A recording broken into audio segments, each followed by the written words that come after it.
There is a moment in every great story when the safe path ends and the real journey begins. It is that breath held before a step into the unknown, a choice made not for glory, but for a hope that seems almost too fragile to hold. Today, we follow the footsteps of a character who made that very choice, a young scholar from the white city of Gondor, whose quiet life among dusty scrolls was forever shattered by a single falling petal. Her name is Elara, and her quest is for the most legendary of all mysteries, the Heart of Arda.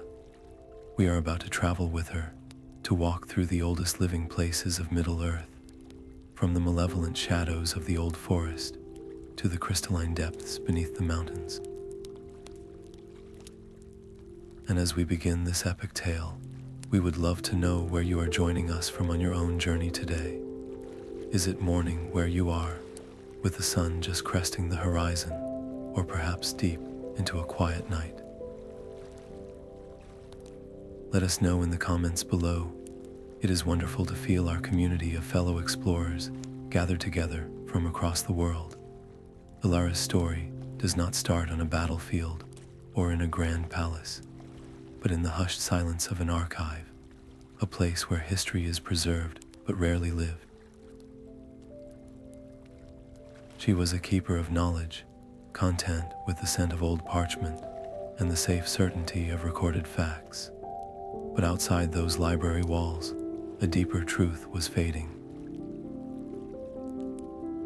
The white tree of Gondor, the ancient symbol of the kingdom's lineage and health, was dying. Its leaves fell one by one, and with each loss, a little more light seemed to drain from the world.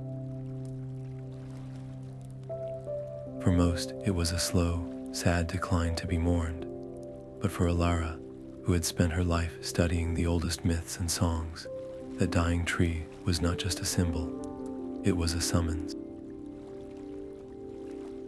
She alone believed the legends whispered in forgotten texts spoke of a cure not of magic, but of essence. She became convinced that hidden somewhere in the world was a living core, a nexus of all life, known as the Heart of Arda, and that only by reconnecting to that primordial source could true renewal be possible. This was not a quest for the faint of heart. To abandon the safety of Minas Tirith was to risk everything: her reputation, her future, and very likely, her life. The stewards of the city saw her mission as a dangerous folly, a scholar's delusion that would lead only to a lonely death in the wild. Yet, the sight of that final, luminous petal drifting from the white tree's branches was a call she could not ignore. It was a risk that extended far beyond her own safety. It was a gamble with the fragile hope of her entire people. If she failed, the light of Gondor might fade forever. But if she succeeded, she could restore not just a tree, but the very soul of the land. So, with ancient maps clutched in her hand and a song of awakening on her lips, Elara turned her back on everything she knew and stepped into the vast, unforgiving landscape of Middle-earth.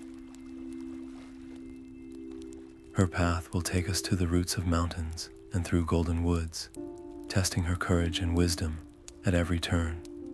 This is the story of that impossible journey, a testament to the power of one individual's faith to change the fate of the world. And so, the moment that would redefine her life arrived not with a roar, but with a whisper of dissent. Elara was in the courtyard, a scroll on the lineage of Númenórean kings, half unfurled in her hands when she saw it. One last petal, larger and more luminous than any before it, detached from the highest branch of the white tree. It did not simply fall, it drifted, turning slowly in the still air as if carried by an unseen current, a tiny vessel of fading light. For everyone else in the citadel, It was the final, sad confirmation of an ending. For Elara, it was a beginning. That solitary petal was not a surrender, it was a message. In the quiet language of myth, she had dedicated her life to studying. She understood it as a direct summons, a silent cry from the world's memory that could no longer be ignored. The time for scholarly debate was over. The time for a journey was now. This conviction, however, was a solitary flame in a hall of skepticism. Her first challenge was not a monster or a maze, but the solid, pragmatic authority of the captain of the guard at the city's main gate. He was a man who trusted in steel and stone, not stories. When Elara approached, her arms laden with ancient vellum maps depicting forests that might not even exist anymore, her request sounded like the ravings of a scribe who had spent too long among the dust. She spoke of the Heart of Arda, of a primordial essence that could heal the land's deepest wounds. He saw only a young woman, unprepared and naive, asking to throw her life away on a fool's errand. The tension was palpable. Elara had to call upon every ounce of her diplomatic skill, weaving together historical accounts of the elder days with the immediate, visible evidence of the tree's decline. She did not demand, she persuaded. She appealed not to his sense of adventure, but to his duty to protect Gondor. If the symbol of the king's line dies, she argued, what does that say about the strength of the kingdom itself? It was this connection, this tangible link between legend and the security of the city he was sworn to defend, that finally created a crack in his resolve. With a sigh of profound doubt, he granted her passage, a decision he clearly feared he would regret. Word of her intended departure spread through the circles of power like a shockwave. Her mentors in the archive were aghast. They saw her not as a hero, but as a promising student, throwing away a brilliant future on a dangerous superstition. In the steward's court, the reaction was even cooler. Her quest was dismissed as a dangerous folly, an embarrassing distraction when the realm needed steady, conventional leadership. This external pressure fueled a fierce internal conflict within Elara. The scholar in her, trained to seek evidence and doubt grand narratives, whispered that her mentors were right. This was madness, but the newfound faith, the connection she felt to that falling petal, was a stronger, more compelling force. It was a choice between the safety of accepted wisdom and the terrifying risk of intuition. In the end, she chose to trust the whisper of the old legends over the shouted counsel of her superiors. This decision raised the stakes immeasurably. It was no longer just a personal mission. By defying the court and acting on her own belief, she had tied the fate of her quest directly to the fate of Gondor itself. If she failed, she would not only be lost, but she would be remembered as the fool who abandoned her post, chasing a phantom. With a final, determined glance over her shoulder at the fading white tree, its branches now bare against the sky, Elara passed through the great gate and left the familiar white walls of Minas Tirith behind. The massive stone door closed with a definitive thud, sealing her off from the world she knew. Before her stretched the vast, unpredictable lands of Middle-earth, and her course was set eastward, guided by the whispers of the oldest forest, a place where the very trees were said to hold malice and memory in equal measure. The journey from the white stone of Gondor to the tangled eaves of the old forest was a passage from one kind of order to another kind of truth entirely. The air itself grew thick and heavy as Elara left the open fields behind, stepping under a canopy so dense it felt like twilight at noon. This was not the gentle, welcoming woodland of songs. This was a place of deep, sullen memory, where the trees seemed to watch with a hostile intent. The paths, which on her ancient maps were drawn as clear lines, were in reality treacherous illusions. Roots would shift subtly to trip her, and thickets would knit themselves together behind her, cutting off any thought of retreat. It was a labyrinth with a malevolent will, and its goal was not to confuse, but to consume. Every rustle of a leaf sounded like a whispered threat, and the normal sounds of bird and beast were eerily absent, replaced by a profound, watchful silence that pressed in on her from all sides. This was her first true test beyond the safety of walls, and the conflict was immediate and tangible. It was not just a matter of finding her way, but of surviving the active disdain of the environment itself. Her scholarly heart, which sought to categorize and understand, was faced with a raw, untamed wildness that defied all her maps and scrolls. The heart of this hostility made itself known at the banks of the Withywindle River, in the form of a massive, ancient willow tree whose gnarled branches drooped into the sluggish water. This was Old Man Willow, a spirit as old as the forest itself, and he radiated a palpable sense of brooding malice. As Elara approached, the ground beneath her feet seemed to soften, and the willow's trailing tendrils stirred, reaching for her not like branches, but like grasping fingers. Panic, cold and sharp, clawed at her throat. The instinct to run, to fight back with the small knife at her belt, was overwhelming. This was the fear of the unknown, the primal terror of being prey. But in that critical moment, as the tree's roots began to shift and entrap her feet, she made a choice that would define her entire quest. She did not reach for a weapon. Instead, she reached into the deepest well of her knowledge, remembering a fragment of a song she had transcribed from a crumbling, water-stained manuscript, a lullaby from the elder days, said to be a song of awakening, meant for the very trees when the world was young. Closing her eyes against the rising fear, she began to sing. Her voice was shaky at first, a thin thread of sound in the oppressive gloom, but as she poured her will into the forgotten words, the melody grew stronger.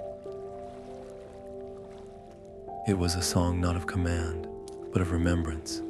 It spoke of starlight on the first leaves and the deep, slow dreams of the earth. She was not trying to dominate the ancient spirit, but to empathize with it, to acknowledge its age and its sorrow.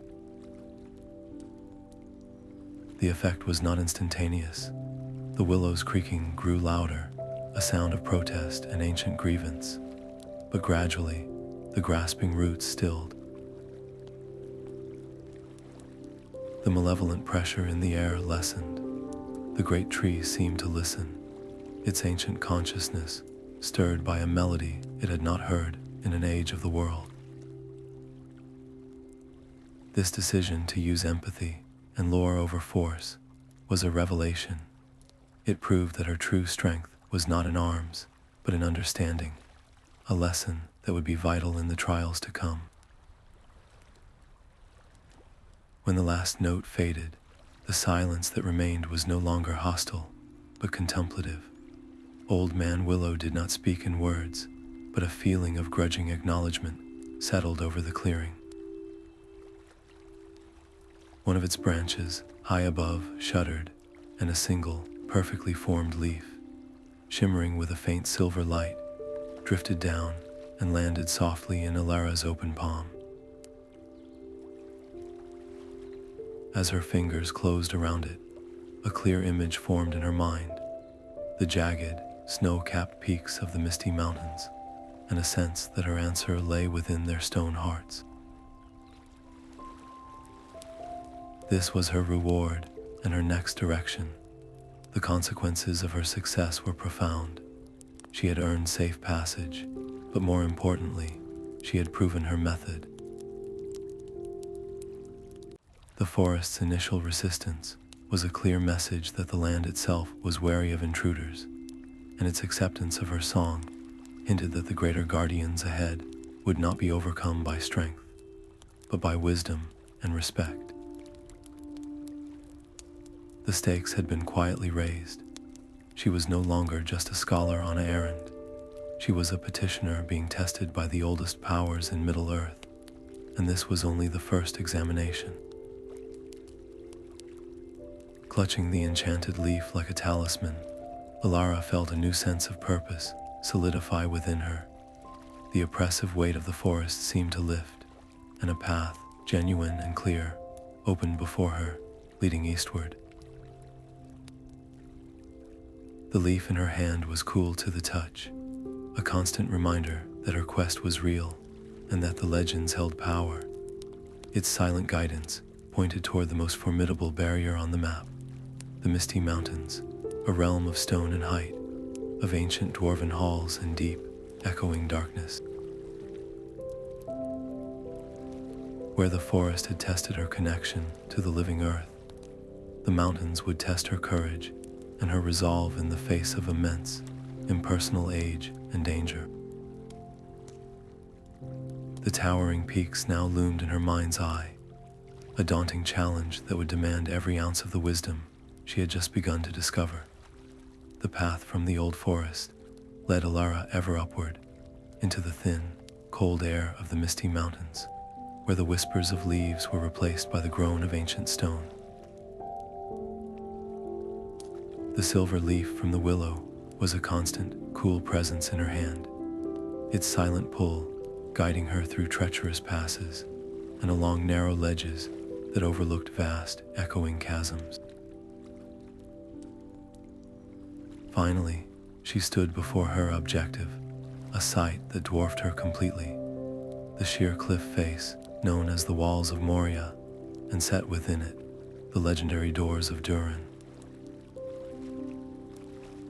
They were not merely closed, they were seamless, a vast expanse of gray stone, adorned with intricate carvings of the tree of the High Elves, the star of the House of Feanor, and the hammer and anvil of the dwarves. The central design, the two trees flanking a single star, was wrought of Ithilden, a metal that held the light of the moon and stars. To any ordinary eye, it was a beautiful but impenetrable barrier. The great watchfulness of the forest was gone, replaced by an immense, silent indifference that was, in its own way, far more intimidating. This was the first great test of her scholarly knowledge in its purest form. The door was sealed by a riddle, and the key was not a physical object, but a word. The ancient inscriptions around the frame, visible only when starlight or moonlight touched them, posed the question in both Elvish and Dwarven scripts. Speak, friend, and enter. Generations of adventurers had misunderstood, thinking it a simple invitation, but Elara, from her long nights in the Gondor archives, knew it was a literal command. The word for friend in the Elvish tongue was Melon, yet, simply speaking the word was not enough. The lore suggested the door required not just the word, but the correct intonation, a specific melodic phrase that resonated with the magic woven into the stone. As she waited for the moon to rise, her mind raced through fragments of song and verse. Brute force was unthinkable. These doors had been built to withstand armies. The only way through was to prove herself worthy through understanding. When the moon finally cleared the high peaks, its pale light set the Ithilden designs ablaze with a soft, silver radiance. The door seemed to come alive, the symbols glowing with an ethereal light. The profound dread of the place was palpable. This was not just a door, It was a gateway to a tomb. The memory of the Balrog, the shadow and flame that had laid low a kingdom of dwarves, hung over the valley like a shroud. Elara felt the weight of all that lost history, the echoes of thousands of lives extinguished in the deep dark. The conflict was internal, a battle between the scholar's excitement at solving a legendary puzzle and the mortal fear of what lay beyond.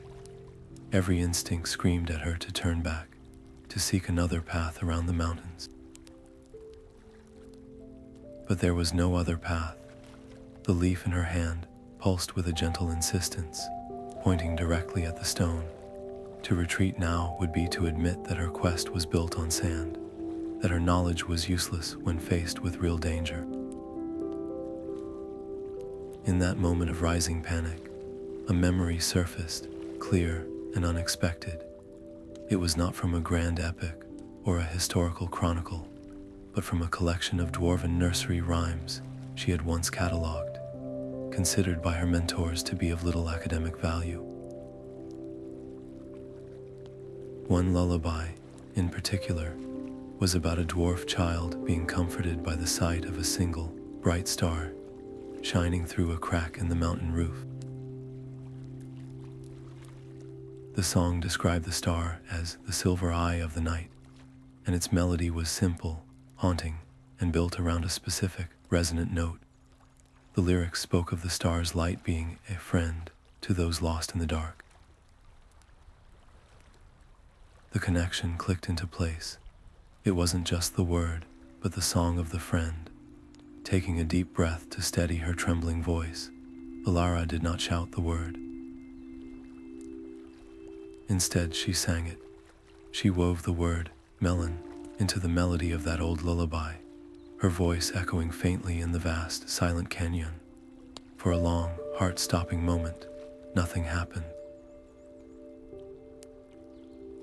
Then, a deep, grinding rumble emanated from within the mountain, a sound of stone moving against stone for the first time in an age. The great doors did not swing wide in welcome. A single, narrow crack appeared vertically between the two carved trees, just wide enough for a slender figure to squeeze through sideways. The consequences of this success were immediate and absolute. This was her point of no return. The world of sun and wind and open sky was behind her. Ahead lay only the absolute blackness of Khazad Dûm, a place of legend and death. By crossing that threshold, she was cutting herself off from any hope of quick retreat or rescue. She was committing herself to the darkness, trusting that her knowledge and the guidance of the leaf would be enough to see her through. The stakes had been raised from a dangerous journey to a potentially suicidal one. She was no longer just a traveler in the wild. She was an intruder in a haunted kingdom. With a final glance at the moonlit world, Elara took the irrevocable step. She squeezed through the narrow opening, the cold, rough stone scraping against her back and chest. The moment she was fully inside, the door responded, with a final, groaning shudder that felt like the mountain itself sighing. The crack sealed shut behind her. The last sliver of moonlight vanished, and the silence that followed was absolute and oppressive, broken only by the faint, rhythmic drip of water somewhere in the unimaginable distance. She was enveloped by a darkness so complete it was a physical presence, a weight on her eyes. The only light came from the faint, lingering glow of the enchanted leaf in her hand, a tiny beacon in the overwhelming black. It was not a light to see by, but a light to follow, a fragile thread of hope leading her deeper into the mountain's heart. The darkness inside Moria was more than an absence of light. It was a substance, thick and cold, that seemed to resist the tiny glow from the enchanted leaf in Elara's hand. Every footstep, no matter how carefully placed, created an echo that traveled for what felt like miles, bouncing off unseen pillars and distant ceilings, a stark reminder of the immense empty space around her. She moved through a graveyard of stone, a kingdom frozen in the moment of its death. Great halls opened up like caverns, their floors littered with the silent evidence of a civilization interrupted. A rusted axe here, a shattered pottery shard there, a stone table still set as if for a feast that never came. The air was stale and carried the faint, metallic scent of old dust and deep earth. This was not the wild, living danger of the old forest. This was the profound sorrow of a glory that had fallen into eternal silence.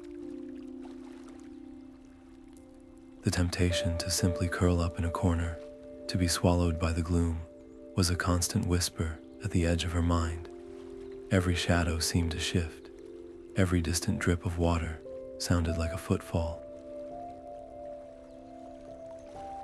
The conflict was a battle against despair itself, a fight to keep moving forward when every instinct screamed that she was an intruder in a tomb. It was in one of the largest chambers, a hall supported by rows of colossal pillars that vanished into the blackness above, that she felt a new kind of presence. The air grew colder, and the faint light from her leaf flickered, not as if dying, but as if being watched. Then, a soft, blue luminescence began to coalesce near a massive, carved stone desk that must have once been a chronicler's station. The light took shape, forming the translucent figure of a dwarven scholar, his long beard spectral, and his eyes holding not malice, but an infinite, weary sadness. He was not a threatening phantom, but a prisoner, bound to the archives he had sworn to protect. He was a memory made manifest, a ghost of knowledge itself. The eerie, non-physical nature of the threat was far more unsettling than any monster. A sword or a spider could be fought, but how does one combat grief? The spirit did not move to attack. It simply watched her, its silence more accusing than any shout. The urge to flee, to run from this embodiment of loss, was almost overpowering. Elara stood her ground, her heart hammering against her ribs. She understood that this was another test, a trial not of strength, but of compassion. The ghost was not a guardian to be defeated, but a sorrow to be acknowledged. Drawing upon the lesson from the old forest, she knew that confrontation was not the answer. Instead, she must offer something of value, a trade of respect for knowledge. She thought of the songs she had studied, the laments for fallen kingdoms and lost homes. Slowly, she began to sing. This was not the awakening song for the trees, but a slow, mournful dirge in the dwarven tongue, a song of remembrance for the lords of Khazad-dûm, for the miners and the masons, the kings and the craftsmen, whose voices had been silenced by the shadow in the deep. She sang of the beauty they had carved from the stone, and the light that had once filled these halls. Her voice, small and alone in the vast darkness, was an offering to the dead. The spectral chronicler listened, his ghostly form seeming to solidify as the ancient words washed over him. When her song faded, the spirit did not speak with a voice, but with a flood of images and emotions that filled Elara's mind. She saw the glory of the dwarven city in its prime, the forges roaring, the halls ringing with laughter and song. Then came the terror of the Balrog's awakening, the fire and the chaos, the desperate flight. The grief was so immense, it was a physical weight in her chest, a sorrow for an entire world lost. In return for her song, the chronicler gave her what she sought. A complex, three-dimensional map of the deepest, most secret routes of Moria unfurled in her consciousness, paths that led not east to the Dimril Gate, but down, deep into the roots of the mountains, toward the primordial foundations of the world itself. The consequences of this encounter were profound. Elara was left with a clear direction, a psychic map etched into her memory, but she was also burdened by the Chronicler's sorrow. She now carried the memory of a lost kingdom within her, a poignant reminder of what was at stake if darkness were allowed to prevail. Her decision to engage with the past's grief, rather than flee from it, had revealed the next stage of her journey, and in doing so, had escalated the stakes dramatically. The path was no longer just across Middle-earth, it was into its very bones. She was being guided toward places older than any kingdom, closer to the source of life she sought. The ghost's form began to fade, its duty finally fulfilled, but its whispered gratitude lingered in the air like a chill breeze. With the new knowledge burning like a candle in her mind, Elara turned from the great hall and found the entrance to a narrow, descending stairway, its steps worn smooth by centuries of forgotten feet. The way down led into an even deeper darkness, to the places where solid stone finally gives way to the living root. After the crushing silence and profound sorrow of Moria's deep halls, the transition was so sudden, it felt like stepping into a dream. The narrow, descending stairway Elara had followed for what seemed like miles finally opened up, not into more oppressive darkness, but into a space that defied all expectation. One moment, she was in a tight corridor of rough-hewn rock. The next, she emerged into a cavern, so vast its ceiling was lost in a glittering firmament. This was the glittering caves of Aglarond, and the name did not do it justice. It was as if 1,000 stars had been trapped inside the mountain, their light reflected and magnified by countless crystals that grew from every surface. Prisms of light danced across walls of smooth, colored stone, painting the air itself with hues of sapphire, emerald, and deep gold. The air was clean and cool, carrying a faint, musical hum, like the distant echo of a celestial choir. After the tomb-like atmosphere of Khazad Dûm, this was a sanctuary of breathtaking beauty, a place where the earth itself seemed to sing with joy. The sheer magnificence of the caves was a potent lure, a siren call to simply stop and rest, to let her weary eyes drink in the splendor. For a long, blissful moment, Elara allowed herself to be captivated. She stood motionless, her mind, still clouded with the ghostly chronicler's grief, beginning to clear in the radiant light. It was a balm for her spirit, a reminder that Middle-earth still held wonders untouched by shadow, but this sense of peace was a luxury she could not afford. The urgency of her quest, the image of the white tree's barren branches, quickly reasserted itself. The conflict here was subtle yet profound. It was the struggle between the soul's need for beauty and respite, and the demanding call of duty. To linger was to be seduced by safety, to forget the perilous race against time that waited for her outside this hidden jewel. The enchanted leaf in her hand, which had guided her through the darkness, now felt warm, its pull directing her attention away from the general splendor and toward a specific, almost hidden formation at the heart of the main cavern. There, nestled among a cluster of the largest crystals, was what her research had called the Stone Singer. It was not a statue or an altar, but a natural column of crystal, clear as water and shot through with veins of pure silver that pulsed with a soft, internal light. The legend said it was not merely a crystal, but a conduit, a geological memory that held the vibrational echo of the world's very creation. The dwarves might have prized it for its material beauty, but Elara understood its true value was far more profound. It was a listener, a keeper of the oldest song. The challenge was not to command it, but to harmonize with it.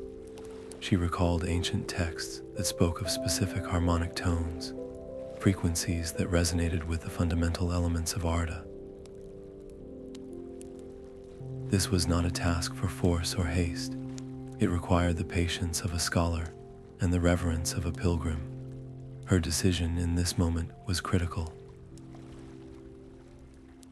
She could have tried to chip a piece away as a trophy, or shouted in frustration, but she chose instead to approach with the quiet respect one would show a sleeping elder. Moving slowly, as if not to startle the very air, Elara reached out and gently laid her palm flat against the cool, smooth surface of the stone singer. The moment her skin made contact, a gentle vibration traveled up her arm, a hum that was felt more than heard. Closing her eyes, she focused, shutting out the distracting beauty of the cave to listen with her entire being. She began to hum, not a complex melody, but a single, pure note, holding it steady. At first, nothing happened. She adjusted her pitch slightly, searching for the resonance, the way a singer finds the perfect key for a hall. Then she found it. The crystal beneath her hand seemed to awaken. The internal hum of the cave intensified, synchronizing with her own voice until they became one sound, a powerful, resonant tone that made the very floor tremble. The crystals around her began to glow brighter, their light pulsing in time with the vibration. It was a conversation, a duet between her small, mortal voice and the immense, patient memory of the stone. The consequence of this successful communion was both immediate and wondrous. As the resonant tone reached its peak, a section of the cavern wall that had appeared solid and seamless began to shimmer. The crystals rearranged themselves, their light bending and focusing until a narrow fissure was revealed, a crack that had been hidden by the very magic of the place. And from within that fissure poured a soft, green light, the color of new leaves in the spring sun. It was a living, organic light, utterly different from the mineral brilliance of the caves. This was not the light of reflected stars, but the light of growth itself. The interaction proved a fundamental truth of her journey. The world responded not to demands, but to respectful inquiry. She had not broken anything or forced a door. She had listened, and in return, the land had shown her the way. This green glow was an unmistakable sign, a beacon that pointed toward the next stage of her journey. It hinted at a presence that was watchful, ancient, and deeply connected to the living things of the world, a stark contrast to the stone and crystal around her. The path ahead was no longer a guess. It was a summons, and it led to the one place in Middle-earth, synonymous with such light and grace, the golden wood of Lothlorien. The gentle radiance seemed to beckon her forward, an irresistible pull toward the vast, ancient forest she knew awaited her beyond the mountains. The transition from the glittering caves was like stepping from one world into another, a shift from the hard, brilliant light of crystal to a soft, golden haze that seemed to breathe with life itself. The air in Lothlorien was thick with the scent of blooming malorn trees, a fragrance of honey and sunlight that felt ancient and eternally young all at once. Elara had barely taken a dozen steps into this legendary wood when the silence descended, not the oppressive quiet of Moria, but a watchful, living stillness. From behind the silver-gray trunks, figures emerged without a sound. The Galadriel guards were tall and grave, their faces unreadable, their movements as fluid as shadow. They did not draw their weapons, nor did they speak a single word of challenge. Their silence was more intimidating than any shout. They simply surrounded her, their presence an unyielding barrier, and with a gesture of a hand, indicated she was to follow. There was no question of resistance. In this place, their will was as tangible as the earth beneath her feet. She was a guest, but first, she was a petitioner, and her fate rested on the judgment of powers she could scarcely comprehend. She was led to a great clearing where the Melon trees grew to impossible heights, their golden leaves forming a canopy that filtered the sun into a perpetual, warm twilight. In the center stood a wide talon, a platform woven among the living branches, and upon it sat the Lord and Lady of the Golden Wood. Celeborn regarded her with a cool, penetrating gaze that seemed to weigh the centuries she had lived in a single moment. But it was Galadriel whose presence filled the space, a calm so profound it felt like a force of nature. Elara felt the full weight of her own insignificance, a mere scholar from a city of men, standing before beings who had walked the world when it was young. The pressure was immense, a quiet, internal screaming of every doubt she had ever harbored. What could her small quest possibly mean to them? What right did she have to ask anything of such majesty? This was the ultimate test of her conviction, a battle not against monsters or mazes, but against the crushing sense of her own smallness in the grand tapestry of time. In that terrifying silence, Elara made a choice that defined her entire character. She did not launch into a desperate explanation of her mission. She did not plead or demand. Instead, she remembered the lessons of the old forest and the stone singer. True power here was not taken, it was acknowledged, with a reverence that came from a deep, scholarly respect for their culture. She slowly, deliberately, drew the silver leaf from the old forest from her pouch. She held it up, not as a trophy, but as a token of passage, a sign that she had already been tested by another ancient power and had approached it with respect. Then, drawing a shaky breath, she began to sing. It was not a song of her own making, but a Quenya hymn she had painstakingly transcribed from a scroll so fragile it had crumbled at the touch. It was a song of the light of the two trees, of Laurelin and Tulperion, a lament for a light that had been lost to the world, but was still remembered in the hearts of the Eldar. Her voice was thin at first, but she poured into it all the awe and sorrow she felt for that lost beauty, offering it back to them as a gift, a proof that she understood the depth of what they guarded. The change in the atmosphere was subtle but profound. Celeborn's stern expression softened by a degree, but it was Galadriel's reaction that mattered most. A light kindled in her eyes, a recognition not of Elara's importance, but of the purity of her intent. The Lady of Light saw not a foolish mortal, but a soul who revered the past enough to risk everything for the future. When the song ended, Galadriel spoke, and her voice was like the sound of water over smooth stones. She acknowledged the truth of Elara's quest and the shadow that threatened all of Middle-earth. She granted Elara limited passage through Lorien and safe conduct to its southern borders. But more than that, she offered a gift. From a silver ewer, she poured water into a small crystal phial. This was not mere water. It was from the fountain of Mirormir, a place of deep memory for both elves and dwarves. Galadriel explained that in dark places, its light would shine, but more importantly, it would reflect truth, the truth of things, and the truth within one's own heart. This gift, however, came with an unspoken bond. By accepting the lady's aid, Elara was now bound to a higher standard.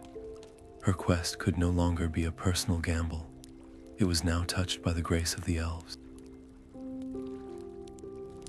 Any faltering in her purpose, any turn toward darkness or despair, would not just be her failure, but a betrayal of the trust placed in her by the most powerful beings left in Middle-earth. The stakes of her journey escalated dramatically. She was no longer just a lone wanderer. She carried a spark of elven light into the growing shadow, and that light would demand absolute purity of heart. As Elara bowed her head in gratitude, Galadriel offered a final, quiet warning. Her voice was low, carrying a weight of foresight. The shadow to the south grows ever hungrier, child. It feeds on doubt and fear. Remember the light you carry, for it will be tested.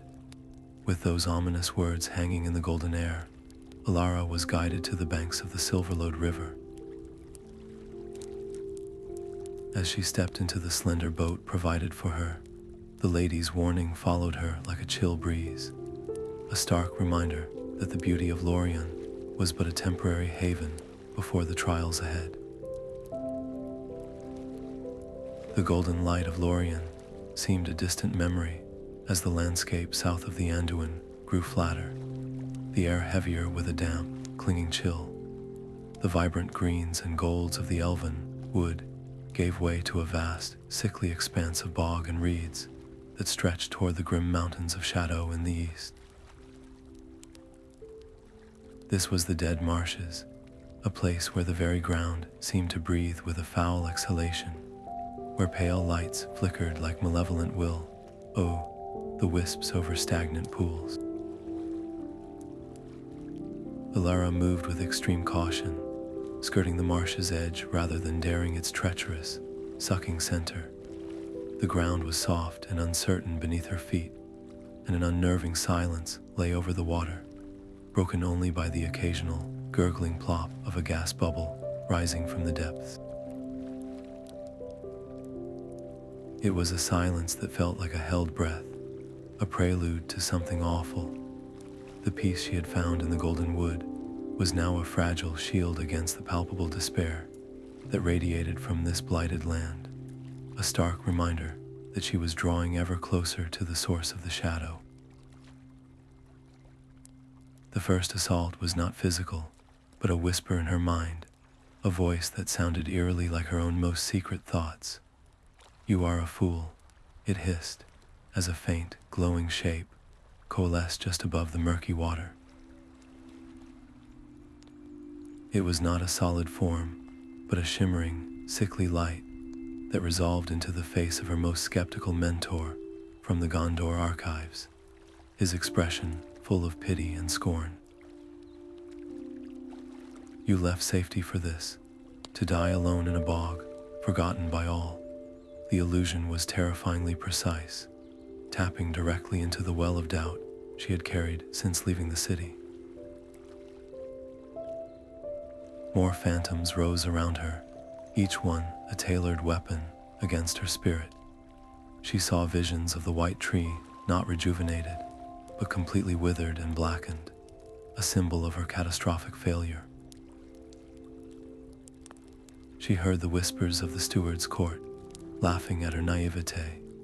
The conflict here was entirely internal, a brutal war waged within the landscape of her own mind. The marsh did not need monsters. It used her own fears as its army, offering her the seductive, easy option of simply giving up, of lying down in the cold mire and letting the despair claim her. In that moment of overwhelming psychological pressure, as the whispering faces pressed in around her, Elara's hand went to the small crystal phial at her throat.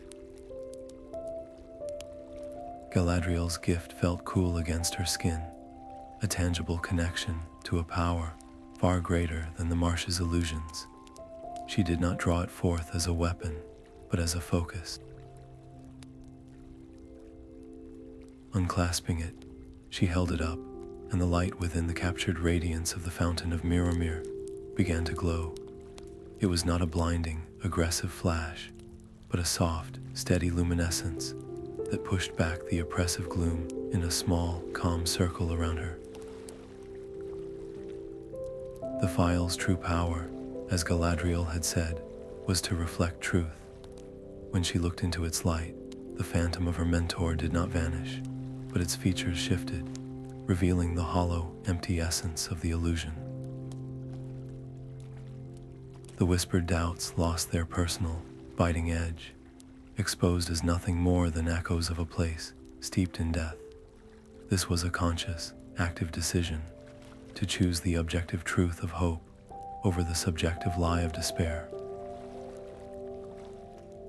She had to actively hold onto that light, feeding it with her own will, forcing herself to believe in the hope it represented, even as the phantoms shrieked their falsehoods. Resisting the mental barrage was a victory, but it came at a great cost.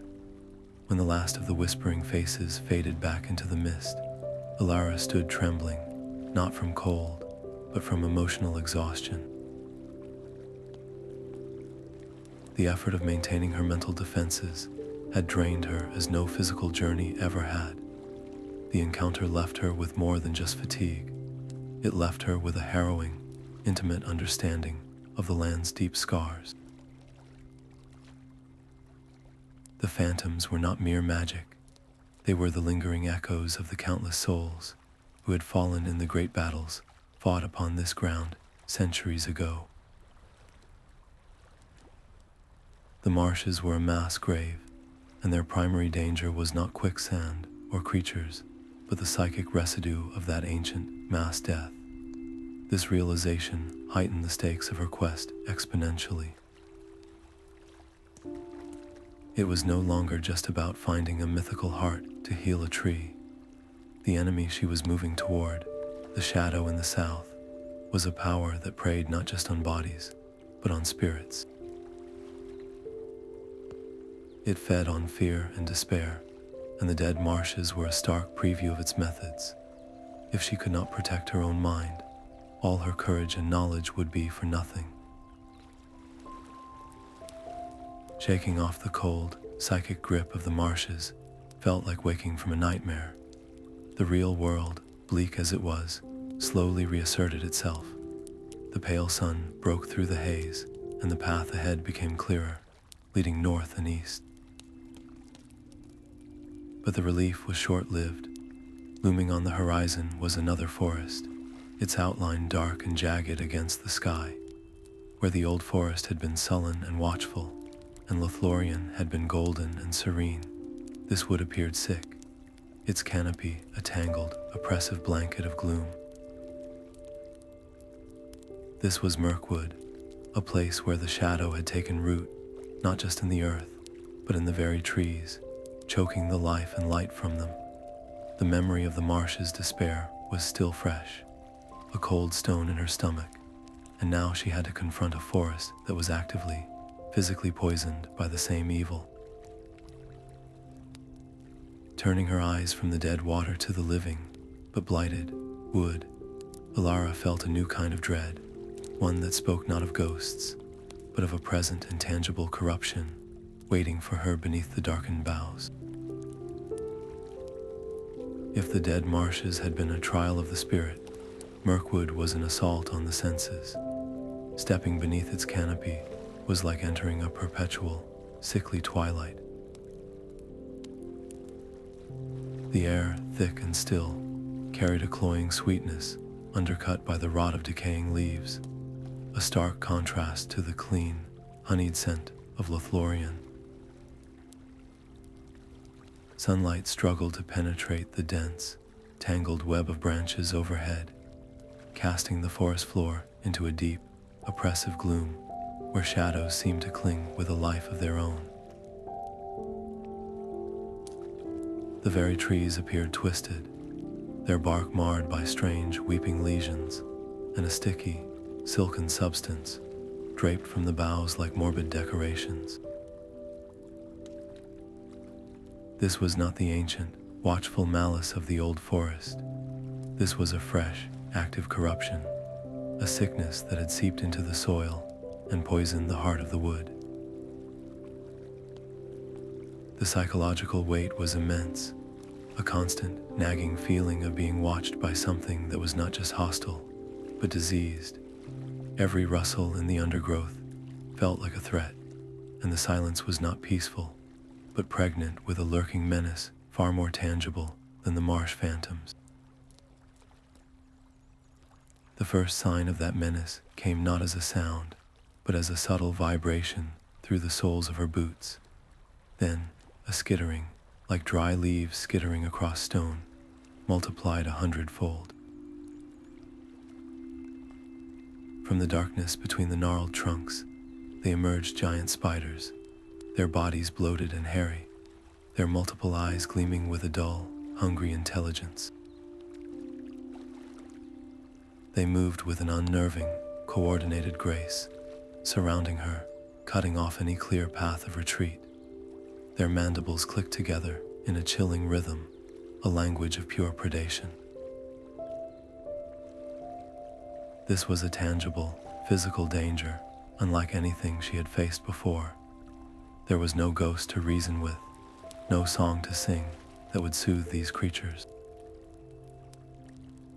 They were hunters, and she was their prey. The immediate, visceral fear was paralyzing. The urge to draw the small knife at her belt was strong, but she knew it would be useless against so many.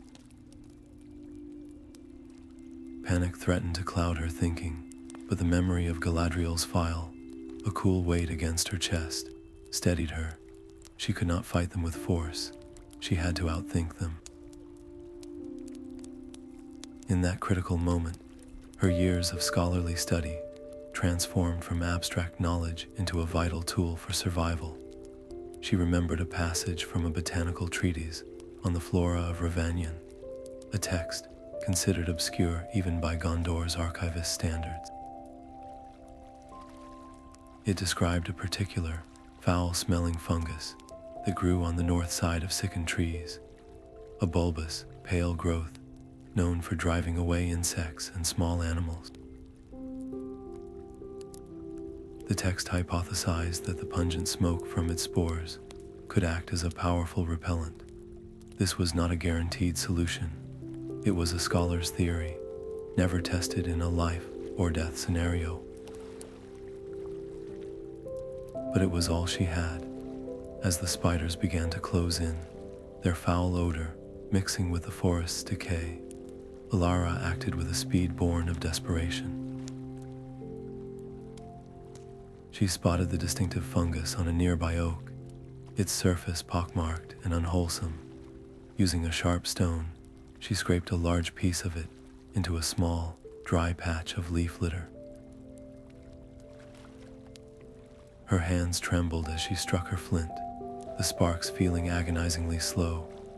Finally, a tiny flame caught, and she blew on it gently, coaxing the damp fungus to smolder rather than burn. The result was immediate and effective. A thick, greasy, yellow smoke began to billow upwards, carrying a stench so potent it made her own eyes water, a mix of rancid eggs and spoiled meat. The effect on the spiders was dramatic. Their coordinated advance shattered into chaos. The clicking of their mandibles turned into frantic, distressed chittering. They recoiled from the smoke, their many legs scrambling over one another in a confused retreat, disappearing back into the deeper shadows from whence they came. She had not slain them, but she had created a barrier, a small pocket of temporary safety. The action felt like a small act of cleansing, pushing back the forest's immediate corruption, if only for a moment. This decision to use environmental wisdom, to fight with her mind, and her knowledge of the natural world, rather than a weapon, was a testament to her unique and growing adaptability. She was learning that every challenge required a different kind of strength. However, the consequences of her success were twofold and immediate. While the smoke drove away the spiders, its thick, unusual plume acted as a beacon in the otherwise still and watchful forest. She had only just begun to catch her breath, her heart still pounding from the encounter, when a new presence made itself known. There was no sound of approach, only a sudden, sharp sensation of being surrounded by figures far more disciplined and silent than the arachnids. From behind trees and from the high branches, elven archers materialized, their bows drawn, their faces hard and suspicious. These were not the serene Galadriel of Lorien. These were the sylvan elves of Thranduil's realm, their features etched with the weariness of a long, defensive war against the shadow infesting their home. They saw a lone woman standing by a strange, smoldering fire in the heart of their blighted domain, and their conclusion was swift. Without a word spoken, her hands were bound, and she was disarmed. Her explanations were met with stony silence. They were not cruel, but they were utterly uncompromising, treating her not as a guest or a petitioner, but as a trespasser, a potential spy, or worse, an agent of the very darkness they fought. This capture introduced a volatile and unpredictable new element to her quest. The guarded, insular elves of Thranduil's court were famously distrustful of outsiders, having withdrawn into their fortified halls to protect what remained of their kingdom. Her journey was no longer a solitary pilgrimage. It had become a diplomatic incident. The stakes escalated from surviving the forest's dangers to navigating the perilous politics of a wounded and proud monarch. Her fate now rested not on her courage or her knowledge of lore, but on her ability to convince a king who had seen his realm poisoned and his people threatened, that her seemingly fantastical mission was not a threat, but perhaps the only hope for his land's ultimate healing. As her elven captors led her along a hidden path deeper into the gloom, the forest itself seemed to close in around them, the weight of its sorrow now mingled with the stern, unyielding gaze of its guardians. The path descended subtly, leading toward the great underground gates that sealed the Elven King's halls, and Elara gathered her thoughts, preparing to plead her case before a ruler known for his severity and his deep suspicion of the world beyond his borders. The descent into the cavernous halls of the Elven King was a journey into a different kind of fortress, one carved not from pride, but from a profound need for protection. The air grew cooler, carrying the scent of ancient earth and aged wine, a stark contrast to the poisoned atmosphere of the forest above. Instead of the open, sun-dappled platforms of Lothlorien, these were vast, subterranean spaces lit by the soft glow of enchanted lanterns that reflected off pillars of living rock and intricate carvings of forest life. A river flowed through the main hall, its gentle murmur the only sound in an otherwise tense silence. Elara was led before a throne of twisted roots and natural stone, and upon it sat King Thranduil. His bearing was regal and distant, his eyes holding the cold light of stars that had witnessed millennia of sorrow. He regarded her not with curiosity, but with a weary suspicion that felt as solid as the mountain around them. The sylvan guards who had brought her in stood at a respectful distance, their expressions unreadable, yet the air was thick with unspoken questions. This was not a court of open inquiry, but a council of war, and Elara was the unknown variable that had suddenly appeared in their midst. The The challenge before her was one of delicate diplomacy, a test of words in a hall where silence spoke volumes. Thranduil's pride was the fortress wall she had to scale, a pride born from centuries of guarding his people against the encroaching shadow. To speak of her quest as a mere scholarly pursuit would have been instantly dismissed as the folly he undoubtedly expected. She had to appeal not to his sense of wonder, but to his pragmatism as a ruler responsible for the safety of his realm. The tension was palpable, a high-stakes game where a single misspoken word could see her imprisoned or cast back into the perils of Mirkwood. She began not with demands or grand pronouncements, but with a simple, respectful gesture, bowing her head in acknowledgement of his sovereignty. Then, she slowly drew forth Galadriel's file. As it caught the dim lantern light, it began to glow with its own soft radiance, a pool of captured starlight in the underground gloom. She did not speak at first, allowing the light itself to act as her initial advocate, a silent testament to the alliances she had already forged and the grace that guided her. She explained her quest with a quiet conviction, speaking of the Heart of Arda not as a legend, but as a potential source of renewal for all lands touched by shadow. But she knew abstract hope would not sway this king. So, she made her boldest move yet, turning the file's light not toward herself, but toward the carved walls of the hall itself. "The shadow you fight, my lord," she said, her voice steady despite the tremor in her heart, "does not only cling to the branches above. It seeps through the very roots of the forest, and its source festers to the south, in the dark towers of Dol Guldur." As she spoke these words, the file's light seemed to shift, its pure white glow tinged with a flicker of sickly green where it touched certain patches of the stone, revealing subtle, almost invisible stains of corruption that marred the otherwise pristine carvings. It was a revelation made visible. The shadow was not just outside his gates, it was leaching into the foundations of his kingdom. In that moment, she transformed her personal mission into a strategic proposal.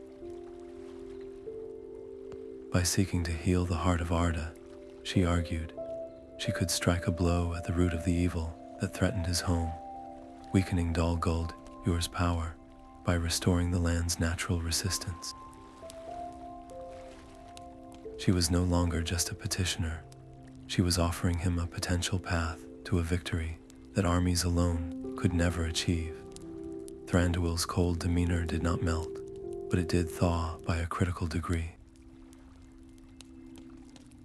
A flicker of keen interest replaced the outright suspicion in his eyes. He leaned forward slightly, his long fingers steepled. Her argument had struck a chord deeper than sympathy. It had appealed to his strategic mind. He had long known the futility of fighting the symptom, the spiders, the gloom, while the disease festered unchecked. Here was a mortal, armed with nothing but an elven light and an audacious idea, proposing a way to attack the disease itself. The consequences of this shift were immediate and significant. After a long, weighing silence, he spoke, his voice echoing softly in the great hall. He would not commit his armies, but he would grant her a measure of aid. He provided an escort of 2 of his most skilled Sylvan elves, warriors who knew every hidden path and secret ford through the remaining span of Mirkwood. Their task was to guide her safely to the eastern edge of the forest and the banks of the great river, Anduin. This was not a full endorsement, but a calculated gamble, a king investing a small resource in a potentially high-reward venture. This decision, however, came with its own set of escalating stakes. while the elven guides would vastly increase her chances of survival in the treacherous wood. Their presence also made her mission far more visible. They were a declaration that the reclusive king of the woodland realm had taken an interest in this lone human's journey. The eyes of the enemy, ever watchful, would now have a clearer target. She was no longer a solitary figure easily lost in the wilderness. She was a party moving with purpose, and purpose draws attention. Furthermore, she was now accountable.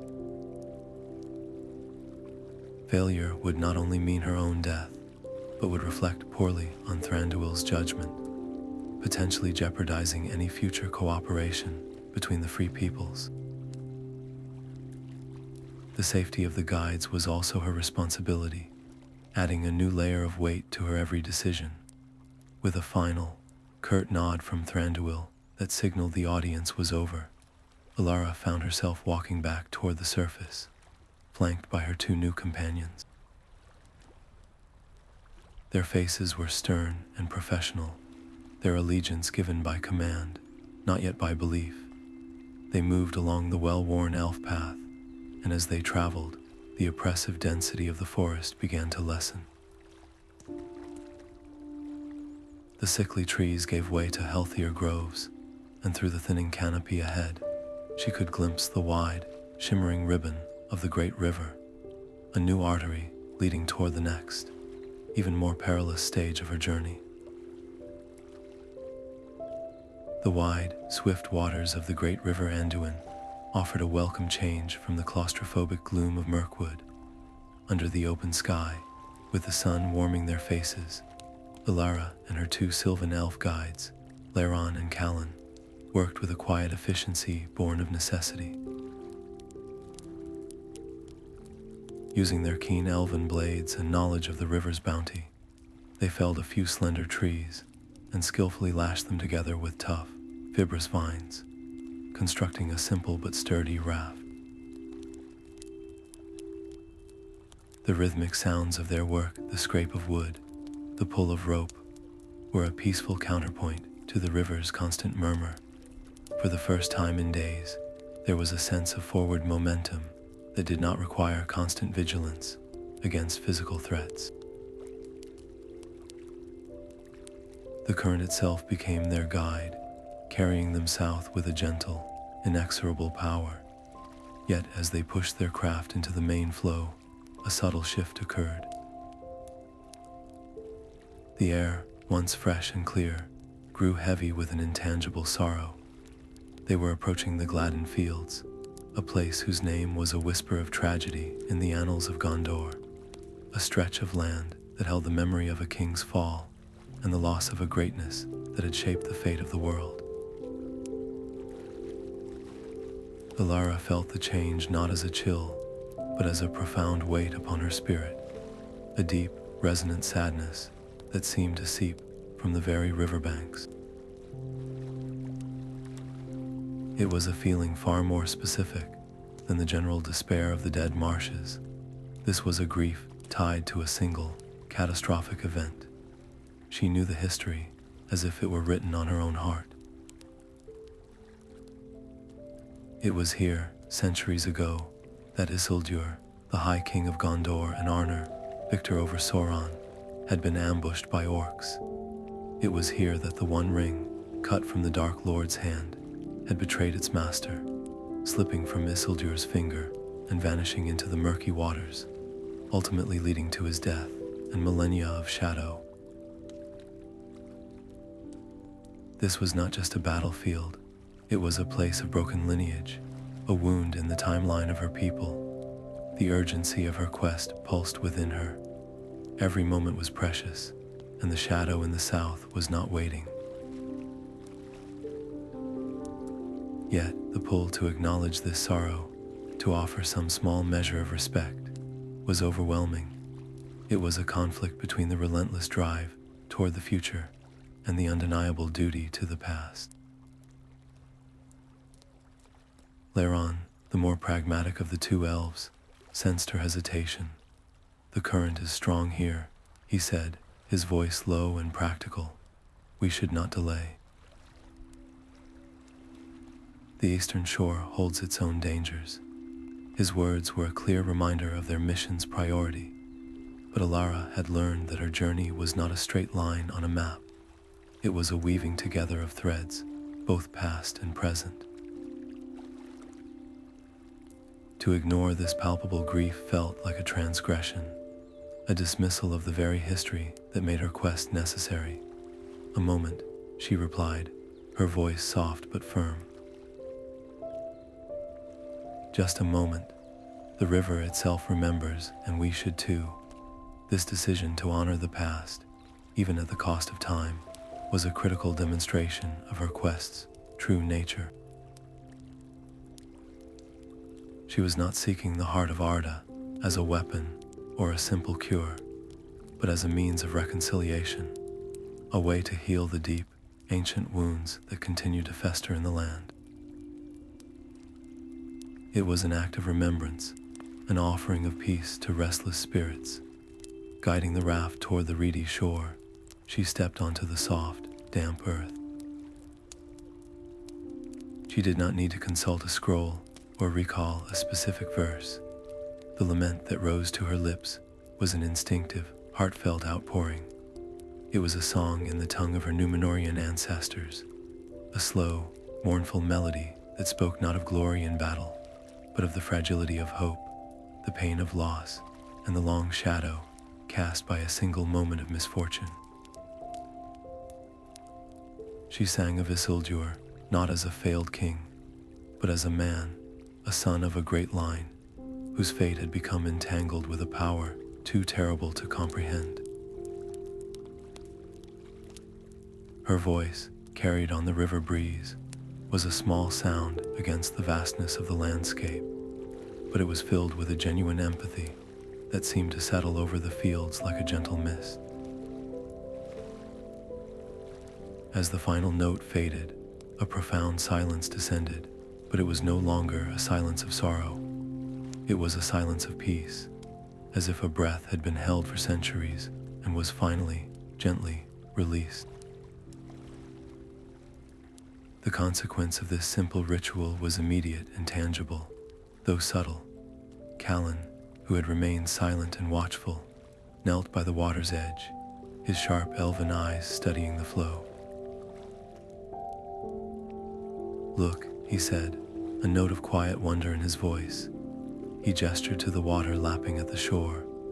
The river, which had moments before seemed clouded with silt from the marshy banks, now appeared to run with a newfound clarity, the sunlight catching the pebbles beneath the surface with a sparkling purity. It was a small sign, a minor shift, but to the elves, who were deeply attuned to the subtle flows of the natural world, it was significant. The water itself seemed to have been soothed, its memory lightened by the act of acknowledgement. This small success powerfully reinforced Elara's unique method. Her approach of reverence and remembrance was not just a personal philosophy, it had a real, observable effect on the world. Healing was not always a grand, explosive event.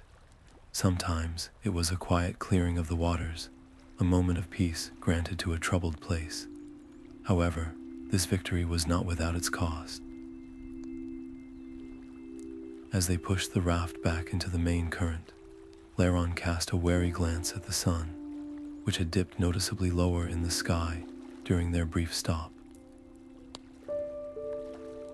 "The day grows old," he remarked, his tone not critical, but factual.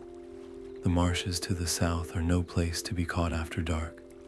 The stakes of her quest were thus escalated in a delicate balance. Every choice to heal a wound of the past consumed precious time, allowing the present threat in Mordor to grow stronger. It was a constant tension between mending the old and confronting the new, a race against a shadow that was not paused by songs of lament. Yet, this small act at the Gladden fields had also deepened the bond between Elara and her guides, the elves who measured time in ages, understood the importance of memory better than any race. Her decision to honor the past had earned a measure of their respect that mere obedience to their king's command could not have achieved. Pushing off from the somber shore, the party felt the swift embrace of the Anduin's current once more. The raft spun slowly in the flow before righting itself, carrying them onward. The moment of peace lingered in the air around them, a fragile bubble of calm in the growing tension of their journey. But the landscape ahead was a stark reminder of the challenges to come. The flat, reedy plains of the Gladden fields gradually gave way to a more rugged, imposing sight.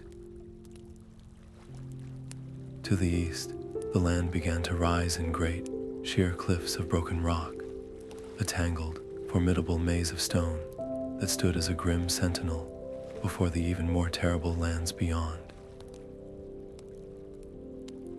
The distant peaks of the Amin-Mewil grew larger on the horizon with each passing minute, their jagged outlines cutting into the sky like a row of broken teeth, a silent promise of the difficult passage that lay ahead. The gentle, carrying current of the Anduin was a memory as the party made landfall on the river's eastern shore, the raft secured and hidden among the reeds. Before them now rose the true challenge they had glimpsed from the water, the Amin-Mewil. These were not mountains, but a tortured labyrinth of sheer cliffs, deep fissures, and jagged ridges, a land that seemed to have been shattered by some ancient, cataclysmic fury. The so-called stairs were not a constructed path, but a natural, treacherous series of ledges and crumbling rock faces that switchbacked up the impossible terrain. Every handhold was a gamble, every foothold a test of faith against loose shale and brittle stone. The air, once filled with the river's murmur, was now silent but for the sigh of the wind through narrow canyons and the occasional heart-stopping clatter of a dislodged pebble falling into the abyss below. The physical strain of the climb was immense, burning muscles and stealing breath in the thin air, but the greater danger was the terrain itself, an unpredictable adversary that offered no quarter. The initial aloofness of the Elven guides, Elaren and Callan, was a palpable presence in the early hours of the ascent. While impeccably graceful and sure-footed, they moved with a silent efficiency that underscored the professional distance mandated by their king. They saw their charge as a duty, a fragile mortal scholar who needed protection. Elara could feel their unspoken assessment, the centuries of Elven experience, judging her every slow, careful movement. The tension was not one of hostility, but of a fundamental imbalance. The timeless, agile guardians versus the slow, deliberate human. This dynamic, however, was about to be shattered by the mountain itself. The climb had been arduous but manageable until they reached a particularly exposed section, a narrow ledge that traversed a vast, vertical face. It was then that the world seemed to convulse. A deep, grinding rumble started somewhere high above, a sound that grew swiftly into a deafening roar. The cliff face trembled, and a section of the rock wall above them gave way, unleashing a torrent of stone and dust, a rock slide aimed directly at their precarious perch. In that instant, all hierarchy vanished, replaced by the raw, unifying instinct for survival. The elves, for all their speed, were as vulnerable as she was on the narrow ledge with nowhere to run. Panic, sharp and blinding, flashed in their eyes, a rare crack in their composed demeanor. It was in this moment of collective crisis that Elara's true strength emerged. The scholar who had lived among maps and theories was gone, replaced by a leader forged in emergency. Her voice, usually soft with study, cut through the chaos with a sharp, undeniable command. "Don't look up. Press against the wall into the concave recess. Now," she shouted, not as a plea, but as an order born of absolute certainty. This was not a guess, it was applied knowledge. Her years in the archives had not been spent solely on songs and legends. She had pored over geological treatises, maps of strata and fault lines, and accounts of miners from the White Mountains. She recognized the sound of shale sliding on bedrock, and she identified a slight, protective inward curve in the cliff face just ahead, a feature formed by eons of wind erosion that offered a slim pocket of safety. Her quick thinking was the difference between life and death, as the elves instinctively followed her command, squeezing into the shallow recess. A cascade of boulders and debris thundered past them, missing them by mere feet. The air filled with choking dust and the terrifying sound of immense weight crashing down the mountainside. For a long minute, they stood frozen, hearts hammering, the world shaking around them. When the avalanche subsided, the ledge before them was gone, completely sheared away. They were safe, but trapped. The consequence of this event was immediate and profound. As the dust settled, Elrond turned to Elara, his usual stoicism replaced by a look of stunned respect. He did not speak, but the slight, formal bow of his head was more eloquent than any words. The barrier of condescension had been obliterated along with the path. They now saw her not as a burden to be protected, but as a true leader whose unique, scholarly knowledge had proven as vital as any blade or bow in their survival. This shared brush with death forged a new, unbreakable bond within the group. The ordeal had been a brutal, physical trial that transcended the differences between mortal and elf. The fatigue that set in afterwards was a collective exhaustion, and the mutual respect that replaced the initial formality was a powerful source of strength. The stakes of their journey were sharply underscored by this event. Surviving the Amin-Mewil was not merely about overcoming a physical obstacle. It was a stark preview of the harsh, unforgiving nature of the lands that lay ahead. If a natural formation like this could so nearly claim them, what terrors awaited in a land actively shaped by malice? The difficult landscape was a constant reminder that their quest was a race against not only the shadow, but against the very environment it had poisoned. Finally, after what felt like an age of careful climbing and navigating the new scars left by the slide, they reached the summit of the ridge.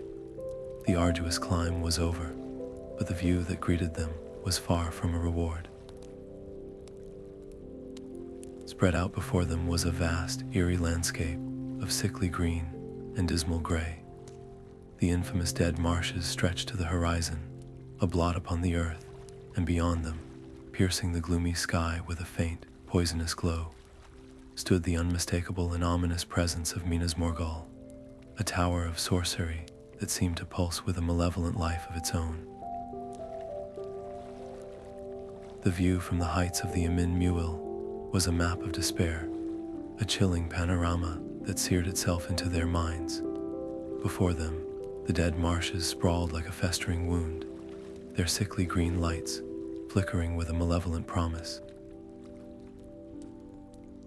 But it was the sight beyond that froze the blood in their veins, the tower of Minas Morgul.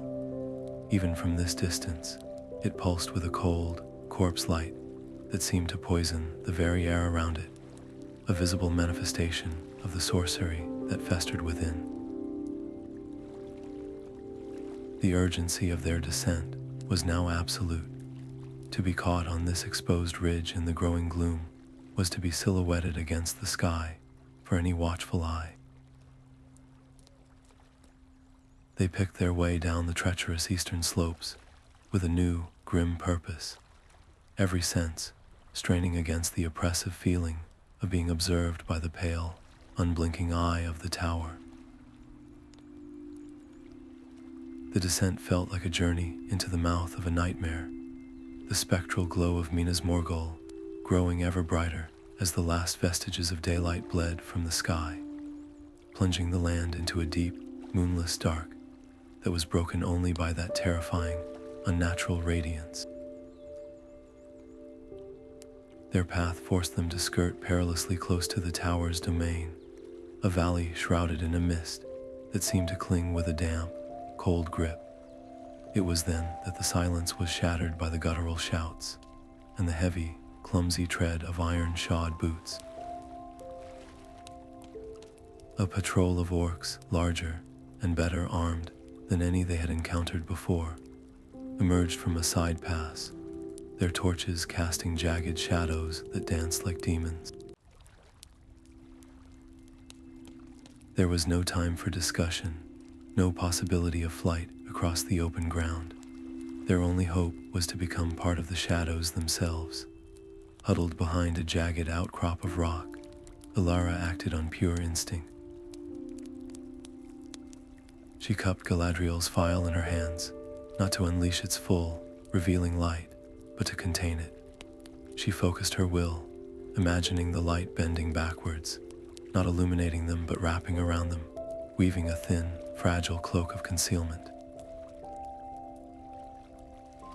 It was a desperate gamble, a subtle application of the phial's power she had not known she possessed, a whispered plea for protection rather than a bold declaration of defiance. The physical danger of the orcs was immediate, but it was the psychic assault from the tower that proved far more insidious. As the patrol crunched past, mere yards from their hiding place, the proximity to Minas Morgul became a tangible force. A wave of pure, undiluted malice washed over them, carrying with it vivid, invasive visions. Elara was suddenly not hiding behind a rock. She was standing in the courtyard of Minas Tirith, but the white city was burning, its white stones blackened, its citizens fleeing in terror as a great shadow fell from the sky. She could smell the smoke, feel the heat of the flames, and hear a voice, cold as the void, whispering that her quest was a pathetic joke, that everything she loved would be reduced to ash. The vision was so real, so visceral, that it took all her strength not to cry out. This was not the generalized despair of the Marshes. This was a targeted attack, a weaponized fear designed to break the spirit by showing the heart its deepest dread made manifest.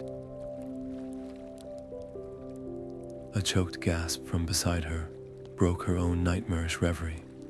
The young elf, Callan, was trembling violently, his eyes wide with a terror that went beyond mere fright. He was trapped in his own vision, his knuckles white as he gripped his bow, his breath coming in short, ragged pants. He was paralyzed, lost to a horror that only he could see, on the verge of giving away their position with a scream or a sudden, frantic movement. Elaren, though fighting his own internal battle, reached for his companion, but his own fear had made him slow. In that critical moment, the group's survival teetered on the edge. It was Elara who seized control. The scholar was gone, replaced by a commander. She reached out and gripped Callan's arm, her touch firm and grounding. She did not whisper soothing words. There was no time for comfort. Leaning close, her voice low but sharp, with an authority that brooked no argument, she commanded, "Callan, look at me. This is an illusion. It feeds on your fear. Master it." Now, her words, spoken with absolute conviction, acted like a splash of cold water. Callan's wild eyes flickered toward her, the reality of her firm grip and steady gaze cutting through the phantoms in his mind. The spell was broken.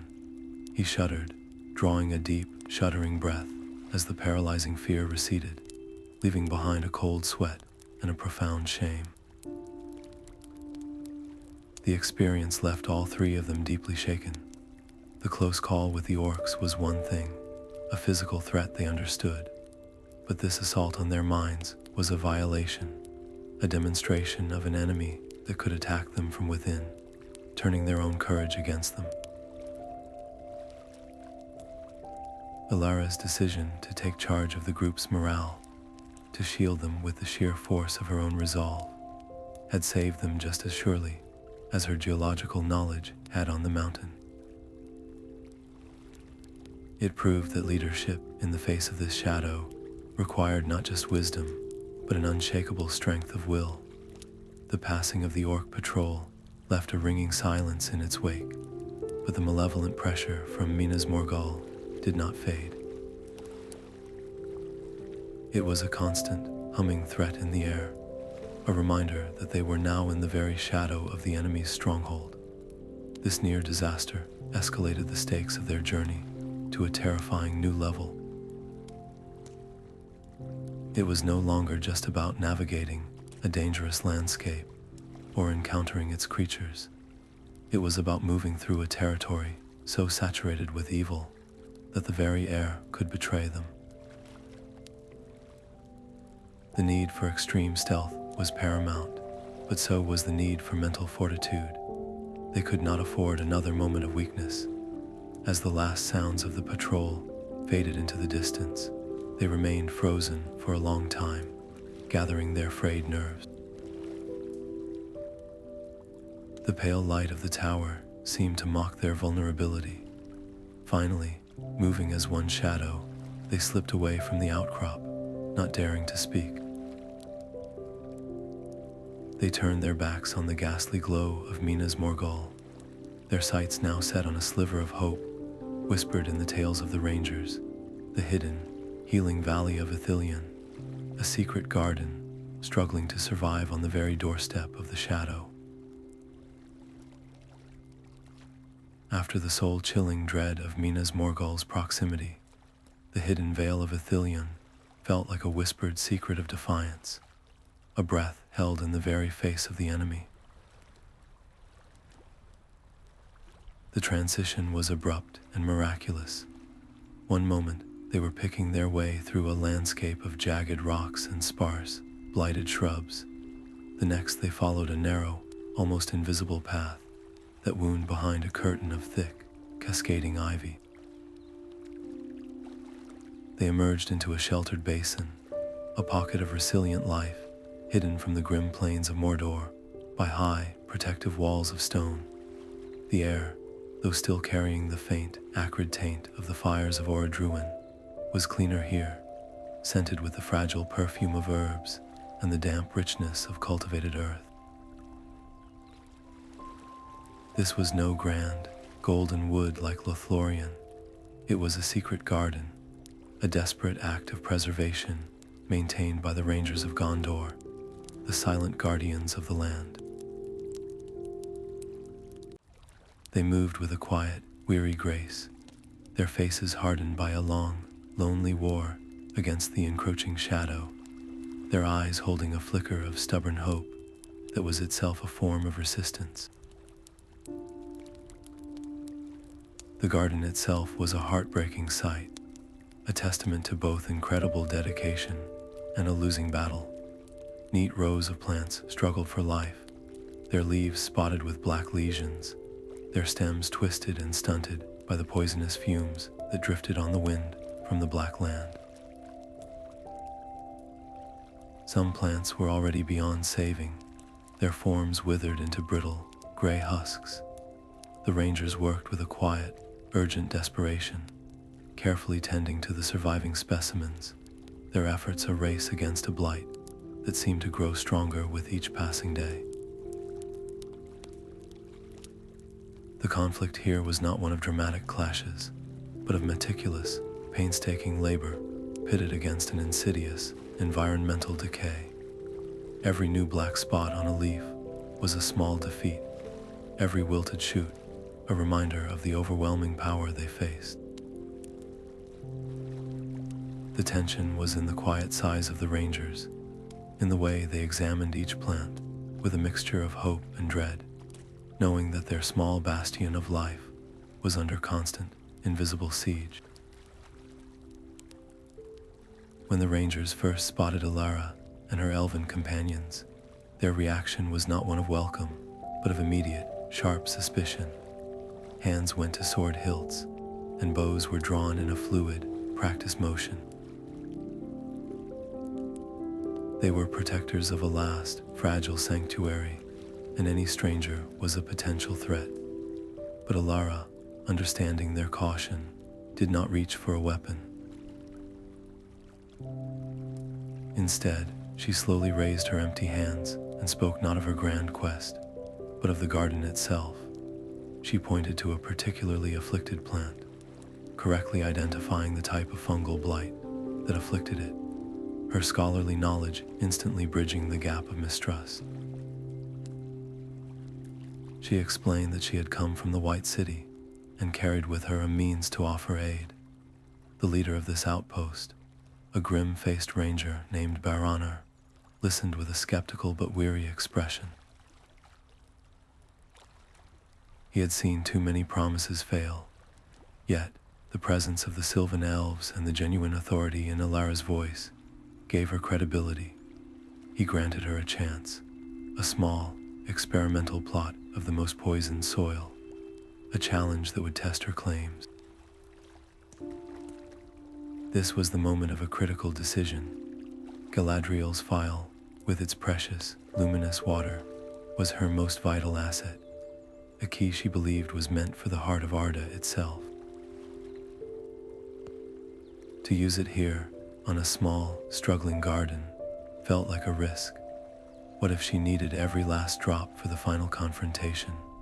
It was a temptation to hoard the power, to conserve it for the ultimate goal. But as she looked into the faces of the rangers, seeing the flicker of desperate hope in their eyes, she understood that this was part of the quest. Healing was not a single, distant event. It was a series of small, cumulative acts. Isolating a few drops of the phial's water into a clay bowl, she then turned to the ranger's own deep knowledge of Ithilion's flora. Together, they gathered leaves from a hardy, resilient local herb known for its purifying properties, crushing them to release their sharp, cleansing oils. She mixed the herb's essence with the glowing water, creating a potent, shimmering antidote. This act of sharing her most precious resource was a profound gesture of trust and alliance. It was a declaration that their fight was her fight. The application of the mixture was a ritual of hope. They worked together, Elara, the rangers, and the elves, carefully anointing the roots and leaves of the afflicted plants. There was no instant, miraculous transformation. For a long, anxious hour, nothing seemed to happen. The tension was palpable, a silent prayer hanging over the small garden. Then, a ranger let out a soft, astonished gasp. On the leaves they had treated, the black lesions were not just halting their spread, they were visibly receding, fading like a bad memory. The stunted stems seemed to straighten, gaining a newfound vigor, and a healthy, green hue returned to the foliage. The rejuvenation was rapid and undeniable, a small but stunning victory against the shadow's corruption. The effect on the rangers was immediate and powerful. Their weary stoicism melted away, replaced by smiles of genuine, unburdened wonder. Their morale, which had been worn thin by years of defensive struggle, soared.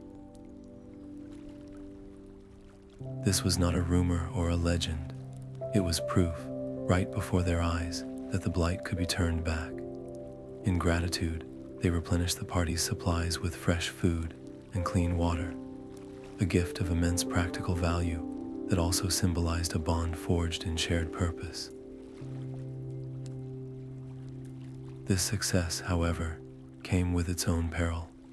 The rapid healing of the garden, while a boost to their spirits, was also a beacon, a patch of vibrant, healthy life flourishing so close to Mordor was an anomaly, a signal that could easily draw the attention of the enemy's scouts.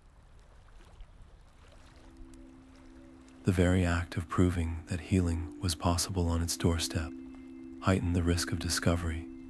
The stakes were thus escalated in a delicate balance. They had gained powerful allies and essential supplies, but they had also potentially illuminated their position. The respite, though desperately needed, could not be a permanent one. Thankful for the shelter and the renewed hope, Elara knew that every moment spent in the relative safety of the Vale was a moment the eye of Sauron might be turning their way. Her gaze was drawn past the green sanctuary, past the protective walls of stone, to the east. There, beyond the mountains, lay a landscape that promised no such hidden comforts. A vast, desolate expanse where the very air was ash and the ground was despair itself. The most forbidding part of their journey awaited, the ash plains of Gorgoroth. The cloaks taken from the rangers of Ithilien were a poor disguise up close, smelling of sweat and old leather, but against the bleak, monochrome expanse of Gorgoroth, they were a gift of shadows. The party moved as fleeting smudges against a landscape of utter desolation. Underfoot, the ground was a fine, gray ash that choked every step and rose in plumes with the slightest breeze, coating their lungs and stinging their eyes. The air itself was a foul cocktail, thick with the stench of sulfur from the ever-smoking Orodruin and a deeper, more unsettling odor of decay, as if the very earth had died and was slowly rotting. There were no trees, no streams, no signs of life whatsoever, only the twisted, blackened skeletons of long-dead shrubs and the occasional, half-buried bone of some unfortunate creature. The oppressive environment was a constant, grinding weight, a physical manifestation of the enemy's will that sought to crush hope with sheer, soul-numbing emptiness. The only sounds were the mournful wind whistling across the plains and the distant, ominous rumble of the Mountain of Fire, a reminder that the land itself was a weapon in Sauron's arsenal. The threat of discovery was a nerve-shredding constant. In the distance, they could see the dark, orderly lines of marching orc columns heading toward the Black Gate, and the sky was occasionally scarred by the shrieking flight of fell beasts, their riders scanning the wastes below. Every dip in the terrain, every rock outcrop, became a potential sanctuary and a potential trap. Elara's leadership was tested not in grand speeches, but in 1,000 small, silent decisions. A raised hand to halt their progress, a pointed finger toward a safer route, a shared glance that communicated more than words could. Laron and Callan, with their elven senses, were invaluable, but even their keen eyes could not see through solid rock or predict the land's violent moods. The tension was a live wire, stretched taut with the knowledge that a single misstep, a single moment of bad luck, would mean a swift and brutal end. They were not warriors on a battlefield. They were insects crawling across the floor of a giant's hall, praying not to be noticed. The earthquake began not with a sound, but as a deep, vibrating hum that traveled up through the soles of their feet, a sensation so profound it felt like the planet itself was groaning in pain. The gentle rumble swiftly escalated into a deafening roar as the ground beneath them began to buck and heave. Fissures snaked across the ash plains, spewing clouds of dust and noxious gas. Great slabs of rock sheared off from a nearby ridge, crashing down in thunderous avalanches. There was no time for fear, only for survival. Elara's eyes scanned the convulsing landscape, not for a place to run, but for a place to endure. She spotted a deep, newly opened crack in the earth, a raw wound in the land that promised shelter from the raining debris. There, into the fissure. She shouted over the din, her voice a thread of command in the chaos. It was a desperate gamble. The crack could seal shut and bury them alive, but staying in the open was certain death. Pressing themselves into the narrow, trembling crevice, they huddled together as the world shattered around them. The noise was apocalyptic, a cacophony of grinding stone and shattering earth that seemed to last for an eternity. Dust choked the air, turning the world into a suffocating brown twilight. When the violent shaking finally subsided, leaving an eerie, ringing silence in its wake, they were alive, but entombed. The entrance to their refuge was partially blocked by a collapse, allowing only a sliver of the sickly red light from Durin to penetrate the gloom. As their eyes adjusted, however, they realized the earthquake had not just been a disaster, it had been a revelation. The violent shifting of the earth had torn open a much larger passage at the rear of the fissure, revealing the dark, gaping mouth of a cave system that delved deep into the bedrock. It was not a worked tunnel, but a natural, subterranean network, hidden for ages until the mountain's fury had unsealed it. This was the critical moment of decision. The known path across the ash plains was now even more treacherous, and they were undoubtedly closer to enemy patrols after the quake. The cave, by contrast, offered concealment and a potential shortcut, but it was a descent into absolute unknown darkness. It was a choice between the devil they knew and an abyss they did not. Elara did not hesitate, weighing the immediate, lethal exposure of the surface against the mysterious shelter of the deep. She chose adaptability over the planned route. "This is our path now," she stated, her voice firm despite the dust that coated her throat.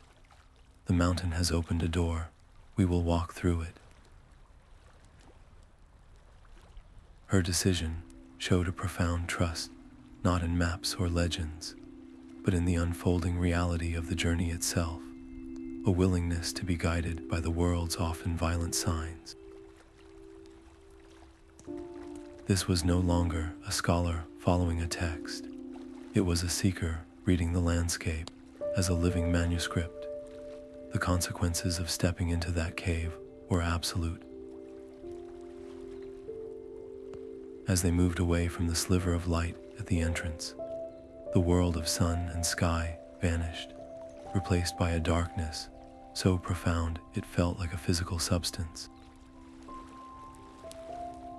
The air grew still and cold, and the only sounds were their own breathing and the scuff of their boots on stone. They had exchanged the constant, visible threats of the surface for a deeper, more psychological terror. They were now cut off from any hope of rescue or retreat, committed to a path that led them into the very bowels of the land, closer to their goal, but further from any semblance of safety. The stakes of their quest were now inextricably linked to this subterranean gamble. Success or failure would be decided in the dark, with no witnesses but the silent stone. Lighting a small, carefully shielded torch, Elara took the first step into the consuming blackness. The flame pushed back the shadows just enough to reveal a narrow, descending passage. And as she stood at the threshold, she felt something new, a sensation that was not born of sight or sound. It was a faint, warm pull, a magnetic tug deep within her blood, a compass point in the void that resonated with the same primordial song she had sought since leaving the White Tree. The land was not just allowing her passage, it was now actively guiding her home. After what felt like an eternity of navigating the lightless, echoing tunnels, a change in the air was the first sign of something new. The oppressive, dusty stillness gave way to a faint, fresh breeze that carried a scent utterly alien to the ash plains above, the clean, living fragrance of damp earth and blooming flowers. The narrow passage they had been following abruptly widened, and the darkness ahead was no longer absolute. A soft, silvery glow illuminated the end of the tunnel, growing brighter with each cautious step until they emerged, blinking in astonishment, into a sight that defied all logic. They stood in a high-walled valley, completely hidden from the outside world, its sheer cliffs acting as natural ramparts against the blight of Gorgoroth. Here, the air was sweet and clear, and the ground was covered in a carpet of soft moss and pale, star-shaped flowers that glowed with their own gentle light. At the very center of this secret sanctuary stood a single, magnificent tree, its bark the color of polished silver, and its leaves shimmering like captured moonlight. This was the ancient tree of Himring, a living relic from an age before shadow, a bastion of pure, unsullied light, thriving in the heart of the enemy's domain. The sheer impossibility of the place created an immediate and powerful tension. The joy of discovery, the relief of breathing clean air and feeling solid, living earth beneath their feet, was almost overwhelming. Elaren and Callan stood in reverent silence, their elven souls clearly feeling the profound, ancient power that radiated from the tree. Yet, this joy was sharply tempered by a chilling awareness of their location. They were still deep within the lands of Mordor. The faint, ever-present rumble of Orodruin was a grim reminder that this valley was not a separate world, but a desperately held secret, a jewel hidden in a dragon's hoard. The tree itself, for all its majesty, felt profoundly vulnerable. It was the last flicker of a candle in an immense darkness, its survival a testament to a fragile magic that could be extinguished in an instant if the enemy's gaze ever fell upon this place. The conflict was between the soul's need to bask in this haven and the mind's urgent warning that they were trespassing in a moment of stolen peace, that every second spent here increased the risk of this last bastion being discovered and destroyed. Elara approached the silvery tree with a reverence that bordered on awe, her footsteps silent on the resilient moss. As she drew nearer, she saw that its bark was not smooth, but intricately inscribed with patterns that resolved into lines of text. They were runes, but of a form so ancient and forgotten that they made the script of Moria seem commonplace. Her scholarly heart leaped, but this was not a puzzle to be solved for boastful pride. This was a message left by guardians long departed, waiting for a reader worthy of its wisdom. She did not touch the bark, fearing to damage the delicate inscriptions. Instead, she traced the elegant curves and angles with her eyes, her lips moving silently as she deciphered the flowing elven script. It spoke not of power or conquest, but of guardianship. It was a vow, carved into the living wood, a promise to protect the heart of this place, to stand watch against the shadow. The runes were a plea and a warning, a testament to the cost of such vigilance. The decision of how to proceed was clear. There was no riddle to outsmart, no mechanism to force. The only key was understanding and respect. Drawing a steadying breath, Elara began to read the runes aloud. Her voice, soft at first, grew stronger as she gave sound to the ancient words, each syllable feeling like a stone dropped into a still pool, sending ripples through the very air around them. As she spoke the final word, a profound silence fell. For a moment, nothing happened. Then a deep, grinding sound emanated from the earth itself. The great, serpentine roots of the himring tree began to stir, not with menace like Old Man Willow, but with a slow, deliberate purpose, as if awakening from a long slumber. They shifted and coiled, pulling back from the base of the massive trunk to reveal what they had concealed for ages, a perfectly circular opening in the ground, from which a soft, luminescent mist began to rise. The earth had parted to show the way forward, uncovering an entrance to a deeper, sacred spring that lay hidden beneath the tree's protective embrace. This confirmation that they were on the right path was both exhilarating and terrifying. The tree had responded to her, acknowledging her quest and revealing the next step. But the sight of that glowing entrance also heightened the stakes to an almost unbearable degree. The vulnerability of the valley was now their vulnerability. If they were followed, or if their presence had triggered some alarm, this last sanctuary of light would be desecrated. Their success or failure was no longer a personal matter. It was tied to the survival of this miraculous place. The tree had entrusted its secret to them, and with that trust came a crushing responsibility. To fail now would not just mean their own deaths. It would mean the utter extinction of this final, defiant spark of beauty in a land consumed by shadow. The revealed spring pulsed with an inner light that seemed to beat in time with her own heart, a silent, rhythmic call. The mist that curled from its depths was warm and carried the scent of rain and ozone. Elara knew, with a certainty that went beyond thought, that the answer she sought was not in the valley, but deep within the earth, beneath the water. The final descent awaited. The water of the spring was unlike anything Elara had ever touched. It was not cold, but held a gentle, living warmth that seemed to seep into her skin, a soothing energy that eased the deep aches of her long journey. It glowed with its own soft, greenish silver light, illuminating the hidden chamber with a gentle radiance that made the very air shimmer. Holding Galadriel's phial high, its captured starlight blending with the spring's innate luminescence, she took a tentative step forward from the mossy bank. The water, which should have offered resistance, did something impossible.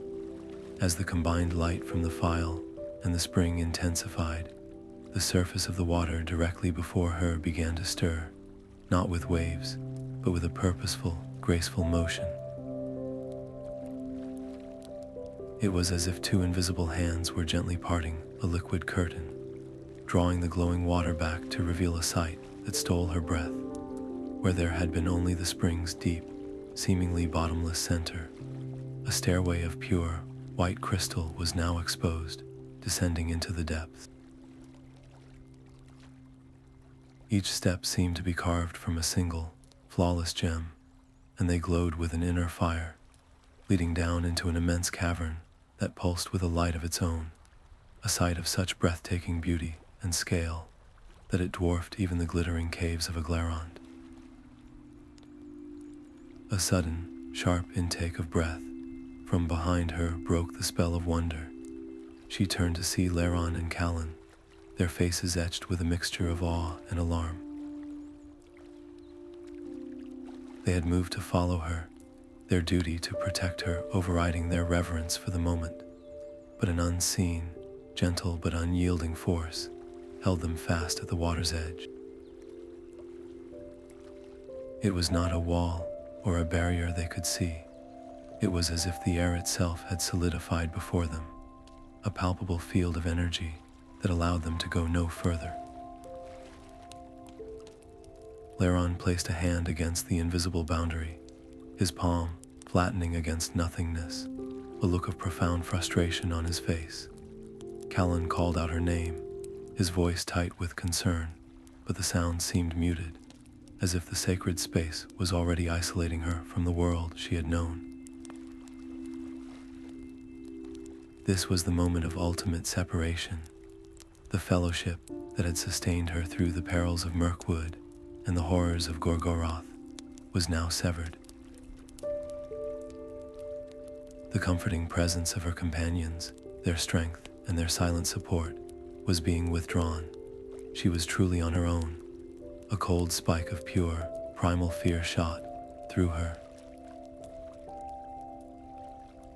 The immensity of the cavern below was both inviting and terrifying.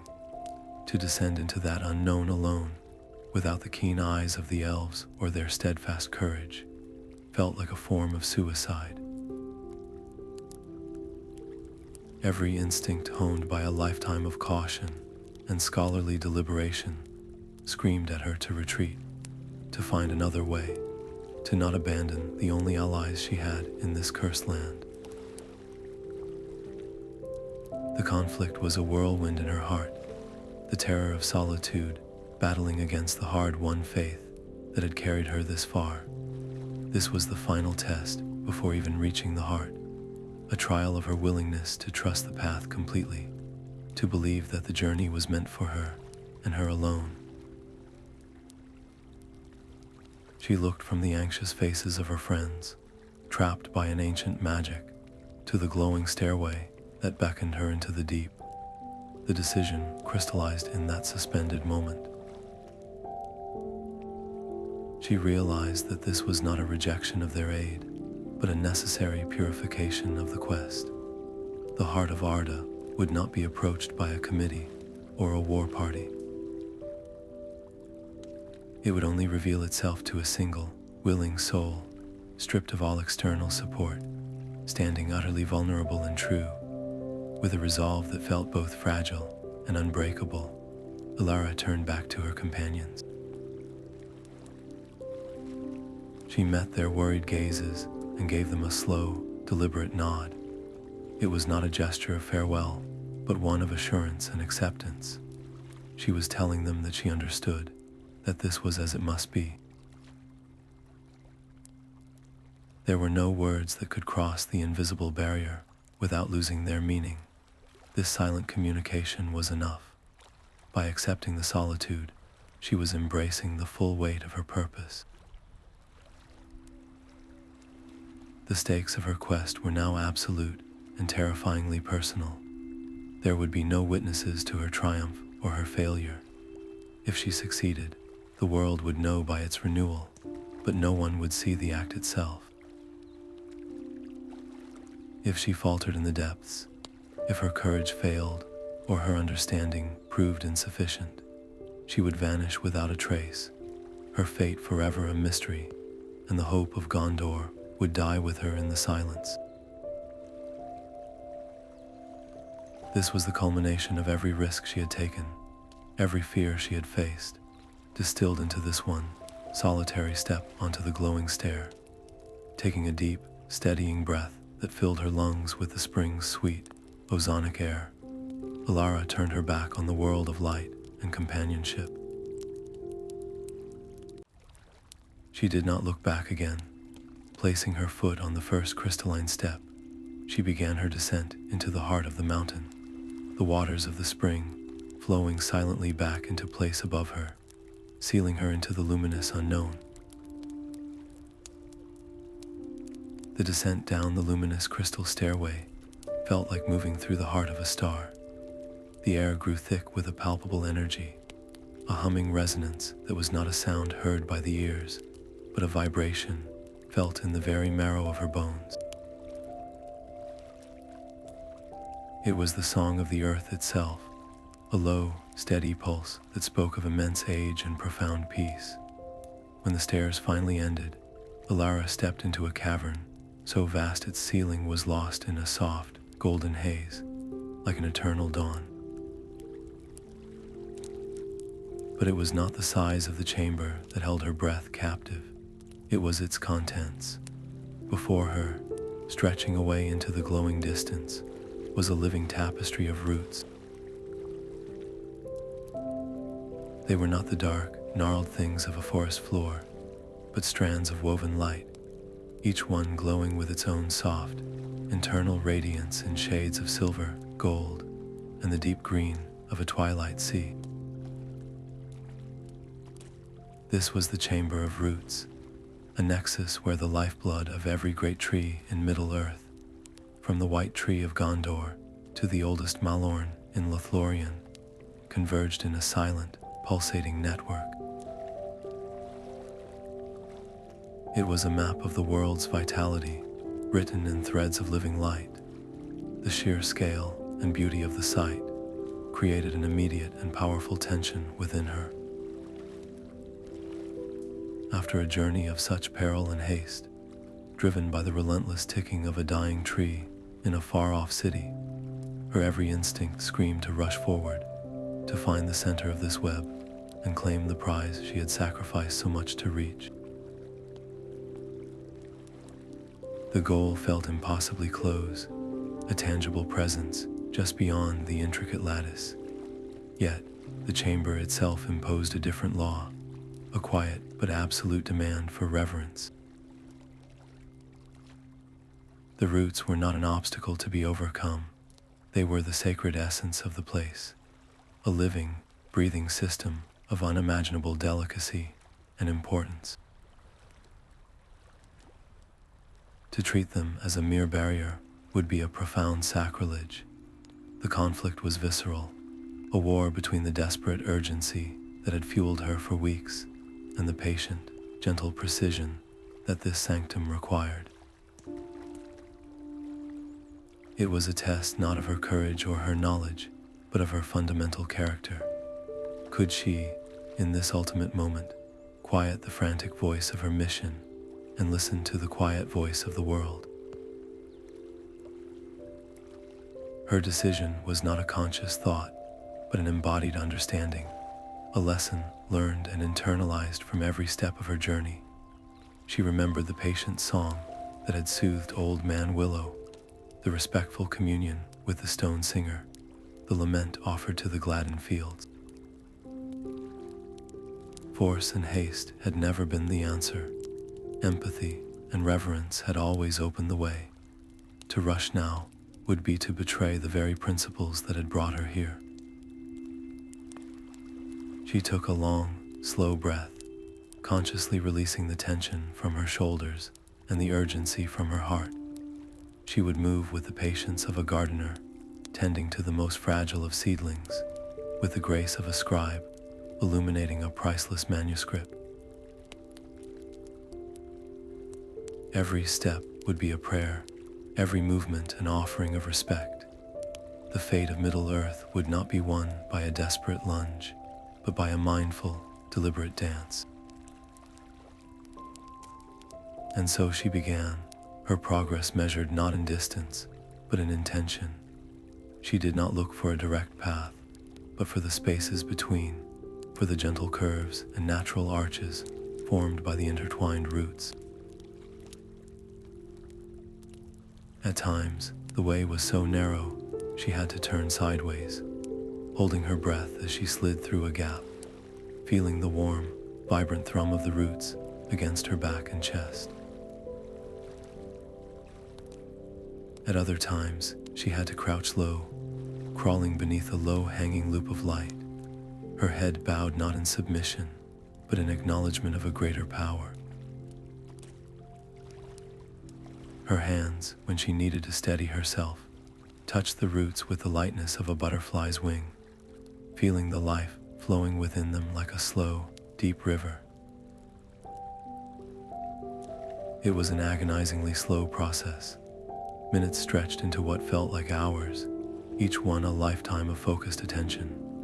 A single misstep, a careless turn, the snap of even the tiniest filament of light, and she knew with absolute certainty that the chamber's trust would be broken. The opportunity would vanish, not in anger, but in a profound, disappointed withdrawal, and the hope of her world would be extinguished forever. But as she persisted in her gentle, painstaking passage, something remarkable began to happen. The roots, which had at first seemed like a static, if beautiful, maze, responded to her presence. They did not move with the malevolent intent of the old forest, but with a slow, deliberate cooperation, as if they were partners in her journey. A root that blocked her path would subtly, almost imperceptibly, retract just enough to grant her passage. A tangle before her would loosen its weave, creating a new opening where none had existed a moment before. It was a silent conversation between her respectful intent and the living intelligence of the chamber. Her careful, graceful movement was not just avoiding harm, it was an invitation, and the roots were accepting it. They were guiding her, not by forming a clear road, but by responding to the quality of her spirit, shifting and adjusting to her mindful progress. Finally, after what could have been an hour or a day in the timeless chamber, the last delicate curtain of roots parted before her. The consequence of her patience was a path made not by force, but by mutual respect. The living lattice rearranged itself, the glowing strands drawing back with the silent grace of a theater curtain rising to reveal what lay at the very center of the sanctum. The sight that greeted her was one of such pure, concentrated power that it made the magnificent root system seem like a mere antechamber. This was the innermost heart of the heart, a space where the air itself crackled with the energy of creation. It hummed with a raw, untamed power that was both terrifying and magnificent, the primordial force from which all songs and all life had sprung. The path had opened not because she had solved a riddle or fought a battle, but because she had proven herself worthy of the destination. The chamber at the heart of the roots was not a place at all, but a state of being. There was no floor, no ceiling, no walls of stone or crystal. Elara stood within a convergence of pure essence, a nexus where light was not something that shone, but something that was, and song was not a melody heard, but the very vibration of existence. Before her, there was no throne, no artifact, no glowing gem to be claimed. The Heart of Arda was not a thing to be found, but a presence to be experienced, a living, breathing consciousness, woven from the light of the first dawn and the echo of the first note, sung by the Aenir at the beginning of all things. It was the source, the wellspring from which all life in Middle-earth had originally flowed, and it pulsed with a gentle, overwhelming power that made the very air shimmer with potential. This immense presence did not speak to her in words or any language she knew. Instead, it communicated by opening the floodgates of time itself directly into her mind. Visions, not as images but as fully immersive experiences, washed over her. She felt the cool, clean breath of the world when the elves first awoke under the starlight at Cuvianen, a memory of such pristine joy that it brought tears to her eyes. She witnessed the deep, slow dreams of the Ents as they walked through forests, untouched by axe or shadow, but these visions of glory were inextricably linked to visions of pain. She felt the earth gasp as the forests of a region were burned. She tasted the acrid smoke of Orodruin's first awakening, and she shared the profound, silent scream of the stones of Khazad Dûm as the Balrog was unearthed. The heart showed her not a history of events, but a history of feeling, the cumulative joy and sorrow of every living thing, from the greatest mountain to the smallest blade of grass. It was a record of the world's soul, and every wound, every scar left by war and shadow, was a fresh agony within the heart itself. The sheer scale and non-linear nature of this communication was utterly overwhelming. One moment, she was feeling the birth of a sapling in Fangorn Forest. The next, she was sharing the final, desperate thought of a soldier on the Pelennor fields. Centuries flashed by in seconds, and seconds stretched into eternities. Her own identity, her singular life, as Elara the scholar from Gondor, felt infinitesimally small, a single drop of water, trying to comprehend the entire ocean. A wave of existential terror threatened to drown her. What could her one, fragile life possibly mean to this ancient, cosmic consciousness? The urge to retreat, to close her mind and cling to the familiar boundaries of her own self, was a powerful, seductive pull. It was a conflict between the part of her that was mortal and finite, and the part of her that was being invited to become something infinite. To accept this communion was to risk being utterly erased, her personality dissolved into the vastness of the world's memory. In that moment of supreme crisis, poised between the terror of oblivion and the call to something greater, Elara made the most important decision of her life. She had not come all this way to observe from a safe distance. She had not risked everything to merely witness the power and then turn away, drawing upon every lesson of her journey, the empathy learned from the old forest, the courage found in the darkness of Moria, the reverence earned in Lothlorien. She consciously, deliberately let go. Instead of fighting the torrent of sensation, she opened the gates of her own spirit. She did not just receive the visions, she offered her own in return. She poured out her love for the white city of Minas Tirith, her sorrow for the dying white tree, her hope for a spring that would never end. She offered the memory of her father's smile, the quiet joy of reading in the archives, the sharp pain of every farewell. It was not a conquest or a demand. It was an offering, a gift of her own tiny, human experience to the immense experience of the world. She sought not to take the heart's power, but to join with it, to become a partner in its longing for healing. This act of total, vulnerable offering was the ultimate test of her intentions.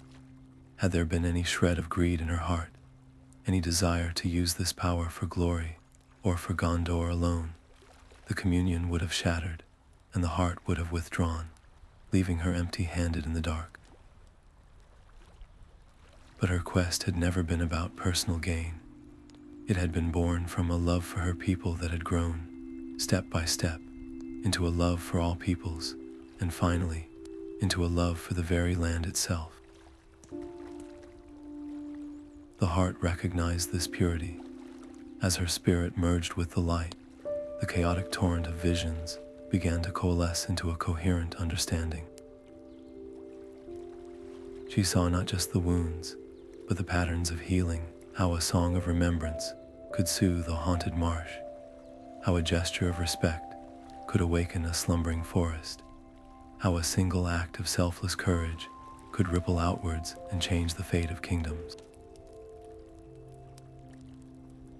She saw that the power to heal was not a force to be wielded, but a relationship to be nurtured, and as this profound truth settled within her, a final, silent question formed not as words, but as a choice placed directly in the center of her being, a question about the price of partnership and the nature of a guardian's vow. The question that formed within the heart's light was not a voice, but a sudden, crystalline understanding that settled in the very core of her being. The communion was not an end, but an offer, The immense power she felt surrounding her, the very essence of life and memory, could indeed be channeled to heal the wounds of Middle-earth. It could cleanse the poison from Mirkwood, push back the shadow from Dol Guldur, and restore the white tree to everlasting bloom. But such a force could not simply be released like a flood. It needed a vessel, an anchor point within the world to guide its flow and maintain the balance.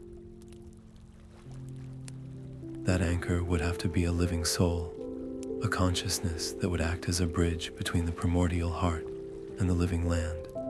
The terms were absolute.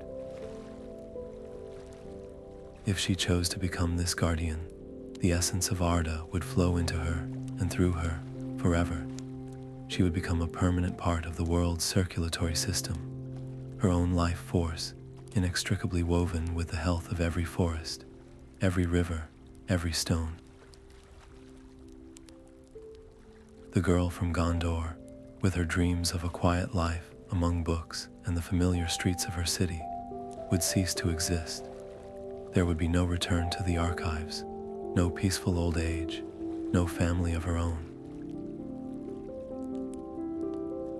Her fate would be bound to the fate of Middle-earth for as long as she drew breath, and perhaps beyond. The internal conflict that erupted within Elara was so profound, it was a silent scream in the vastness of the chamber. It was a war waged on the battlefield of her soul, a brutal weighing of two loves that were suddenly, tragically, incompatible. On one side of the scale was her love for Gondor, a deep, personal, and aching affection. She saw the faces of her mentors, the stern kindness of the captain of the guard who had let her pass, the citizens who looked to the white tree as a symbol of their hope. She thought of the simple, profound joy of belonging to a place and a people, of the comfort of home. To accept this bargain was to sever that connection irrevocably. She would become a stranger to them, an ageless figure of myth, forever separated by the chasm of her new purpose. On the other side of the scale was the love she had discovered on her journey, a boundless, terrifying, and magnificent love for Middle-earth itself. It was the love she had felt for the grudging spirit of the old forest, for the sorrowful ghost in Moria, for the resilient garden in Ithilien. It was a love that encompassed the hobbits in their cozy holes and the elves in their fading woods, a love for the very air and soil that gave them all life. This love was no longer an abstract idea. It was a living, breathing reality within her, forged in every step she had taken from the White City to this sacred heart. The choice was not between good and evil, but between a smaller, personal good and a vast, impersonal one. It was the difference between caring for a single, beloved tree and becoming the guardian of the entire forest. The stakes could not have been higher, for they involved the complete surrender of her identity and her freedom. To say yes was to sacrifice her very self, to consent to a form of living that was more than human, a life of eternal service where her personal desires would forever be secondary to the needs of the land. The freedom to choose her own path, a right she had fought so hard to claim when she left Minas Tirith, would be voluntarily relinquished.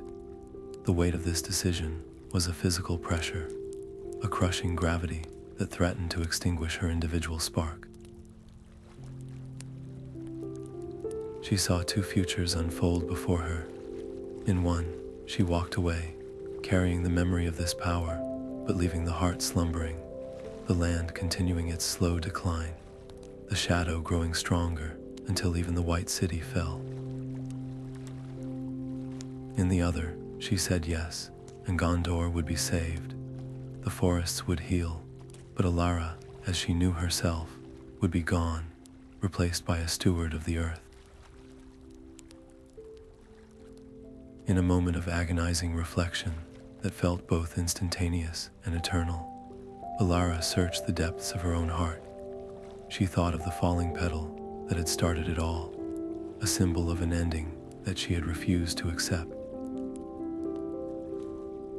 She had not embarked on this quest for power or glory, but out of a desperate, loving hope for renewal. To turn back now, when offered the very means to achieve that renewal, would make her entire journey a hollow exercise. It would mean that her love for her home was ultimately a selfish love, a desire to possess it rather than to truly save it.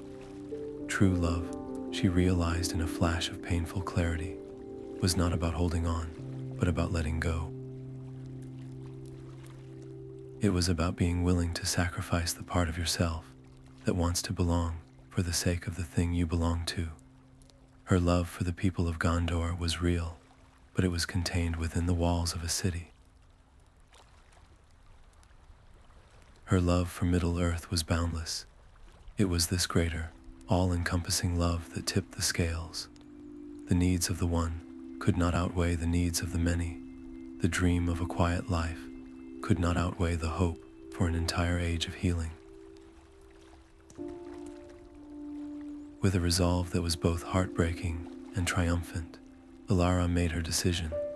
There were no grand words, no dramatic proclamations.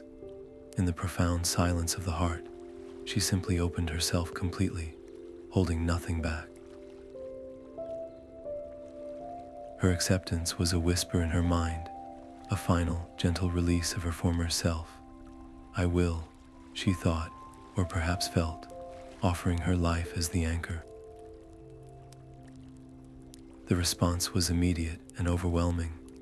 The light of the heart, which had been a presence around her, now flowed into her. It was not a violent invasion, but a merging, a homecoming.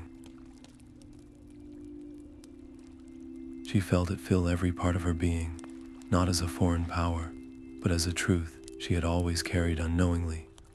And as the light settled within her, she felt a second, incredible sensation. A vast, web-like connection snapping into place. It was as if 1,000 invisible threads, fine as silk and strong as mithril, suddenly linked her soul to the roots of every tree, the flow of every river, the silence of every mountain peak across the length and breadth of Middle-earth. She was no longer just Elara. She was now, and would forever be, a living part of the world itself.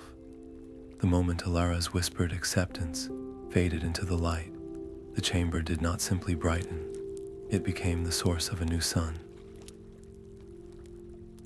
A wave of pure, revitalizing energy erupted not with a sound, but as a profound, silent shockwave that passed through stone and soil, as if they were insubstantial as mist.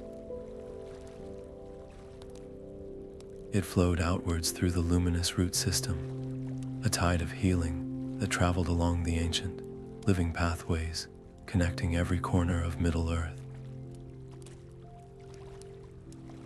In the blighted woods of Mirkwood, a sylvan elf on watch felt a sudden warmth beneath his feet and watched in stunned silence as the black lesions on a nearby tree shrank and vanished, the bark smoothing over as healthy, green buds swelled and unfurled in the space of a single breath.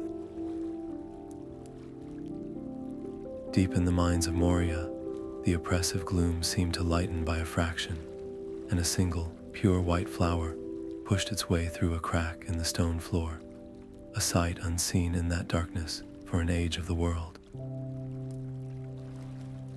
And in the hidden garden of Ithilien, the rangers tending their struggling plants looked up as one, feeling a sudden, inexplicable surge of vitality in the air, a sensation like the first clean rain after a long drought.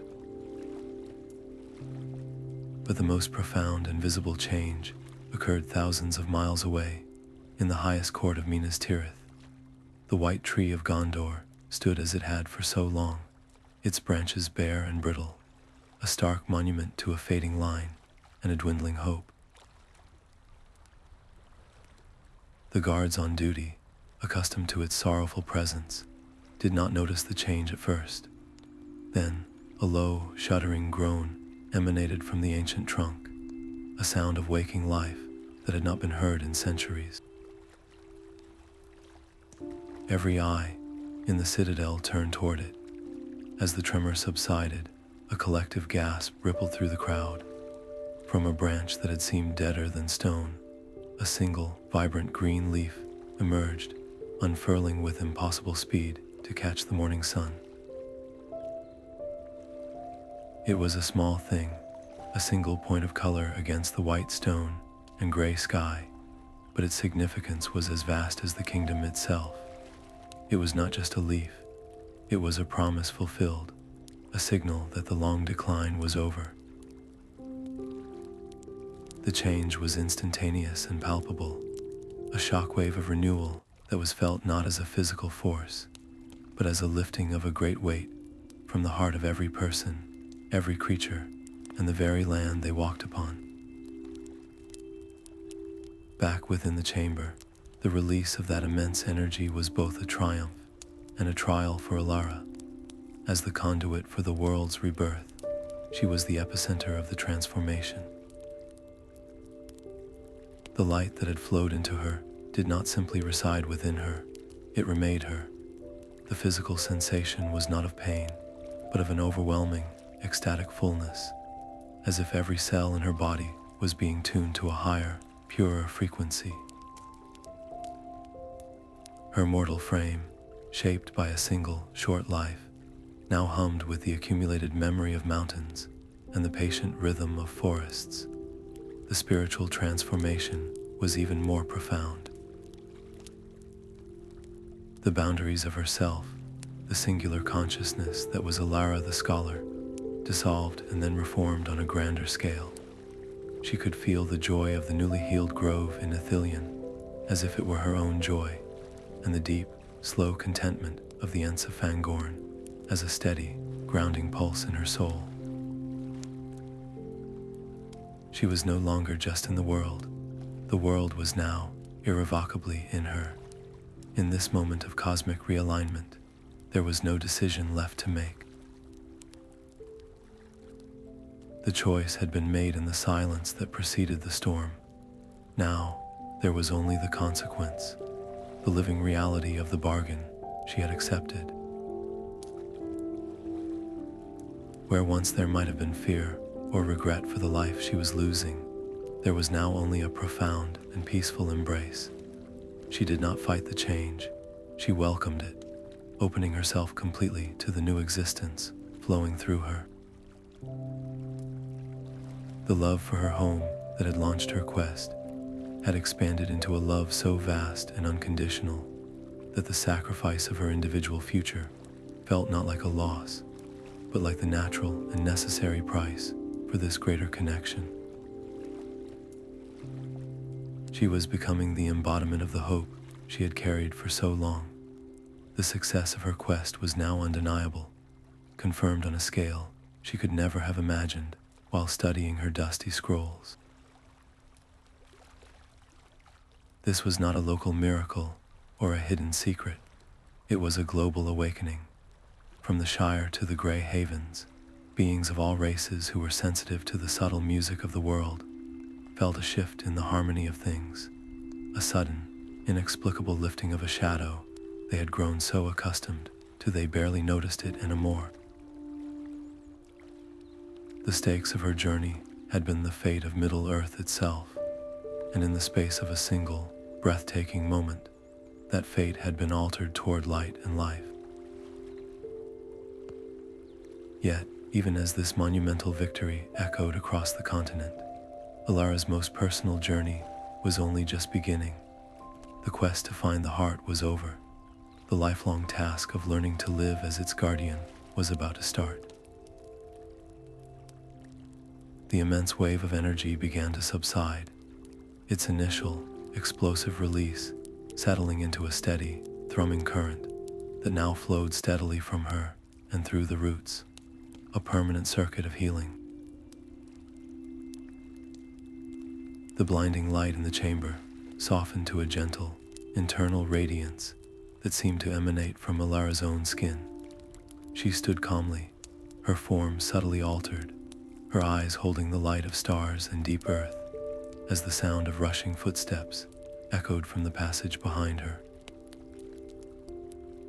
Her elven companions, having felt the world shudder and renew itself, were now sprinting into the chamber, their faces a mixture of awe, fear, and desperate hope, as they sought the source of the miracle. The first thing Laron and Callan saw was not their friend, but the light. As Elara emerged from the entrance of the sacred spring, she was haloed in a soft, silver-green radiance that seemed to emanate from within her very skin, casting gentle, shifting patterns on the cavern walls around her. The profound dread of Mordor was gone, replaced by a palpable aura of peace that flowed from her like a quiet melody. She was both entirely familiar and utterly transformed. The weary scholar was gone. In her place stood a figure of serene authority, her eyes holding the deep, patient light of ancient forests and star-filled skies. The two elves, who had spent the long, anxious hours of her absence, battling a rising tide of despair, could only stare, their hearts filled with awe so profound it bordered on reverence. They did not see a queen or a sorceress, but something far more fundamental, a living embodiment of the world's restored soul. When Elara spoke, her voice was the same, yet different, carrying a resonance that felt like the earth itself humming in agreement. She did not offer a grand explanation filled with cosmic details. Instead, she spoke with a simple, heartbreaking clarity. She told them of the choice she had made, of the bargain that had bound her spirit to the heart of the world. "I cannot return to Minas Tirith as I was," she said, her gaze encompassing them with a warmth that acknowledged their shared journey. "The girl who left the White City is a part of me, like a root is part of the tree, but my life is no longer my own. I am a guardian now. Where I walk, the land will remember its health." There was no boast in her words, only a statement of fact, a gentle acceptance of a duty that was both a magnificent gift and an eternal burden. The conflict of the quest was over. The long struggle against doubt and shadow had been won. What remained was the quiet, overwhelming task of learning to live with the consequences of that victory. Their journey back through the blasted landscape of Gorgoroth was a reversal of their earlier nightmare, a procession of healing that unfolded with every step they took. Where before there had been only choking ash and the stench of death, now life stubbornly pushed its way through the desolation. It began with the smallest of signs, a cluster of tough, gray-green moss clinging to a fissure in a black rock, a single hardy flower with petals like white flame pushing through the cinders. Elara did not need to chant spells or perform elaborate rituals. Her mere presence was the catalyst. As she walked, she would sometimes pause, kneeling to gently touch the soil. Under her fingertips, the gray ash seemed to darken, rich with returning nutrients, and tiny shoots would curl upwards, seeking the newfound light she carried within her. It was not a swift, dramatic transformation, but a gradual, persistent reclamation, as if the land itself was taking a deep, cleansing breath after holding it for 1,000 years. This act of tending to the wounded earth was Elara's first conscious decision in her new role, a demonstration of her embraced purpose.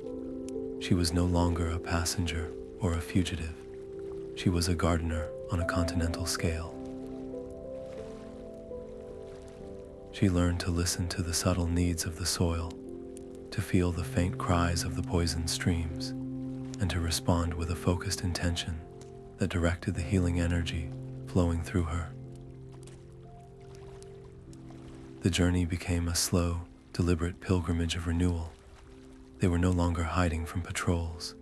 The very air around them seemed to repel the shadow, and the few distant orc scouts they glimpsed would falter, confused and repelled by the unfamiliar scent of life and the gentle light that now protected the travelers.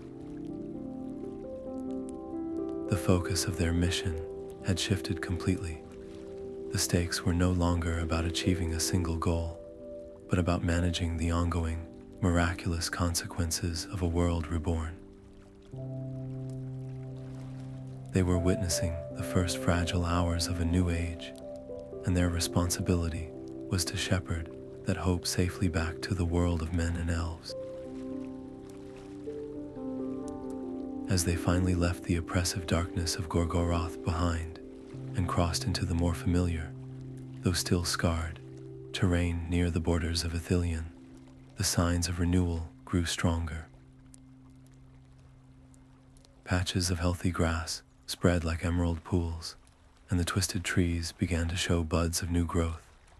The change in the air was noticeable, the lingering taint of Mordor replaced by the clean scent of pine and damp earth. It was here, at the threshold between the land of shadow and the land of hope, that they saw the glint of sunlight on polished steel and the white tree emblem of Gondor flying proudly on a banner. A delegation of riders, led by a man of noble bearing and keen, thoughtful eyes, was waiting for them. They had not come by chance.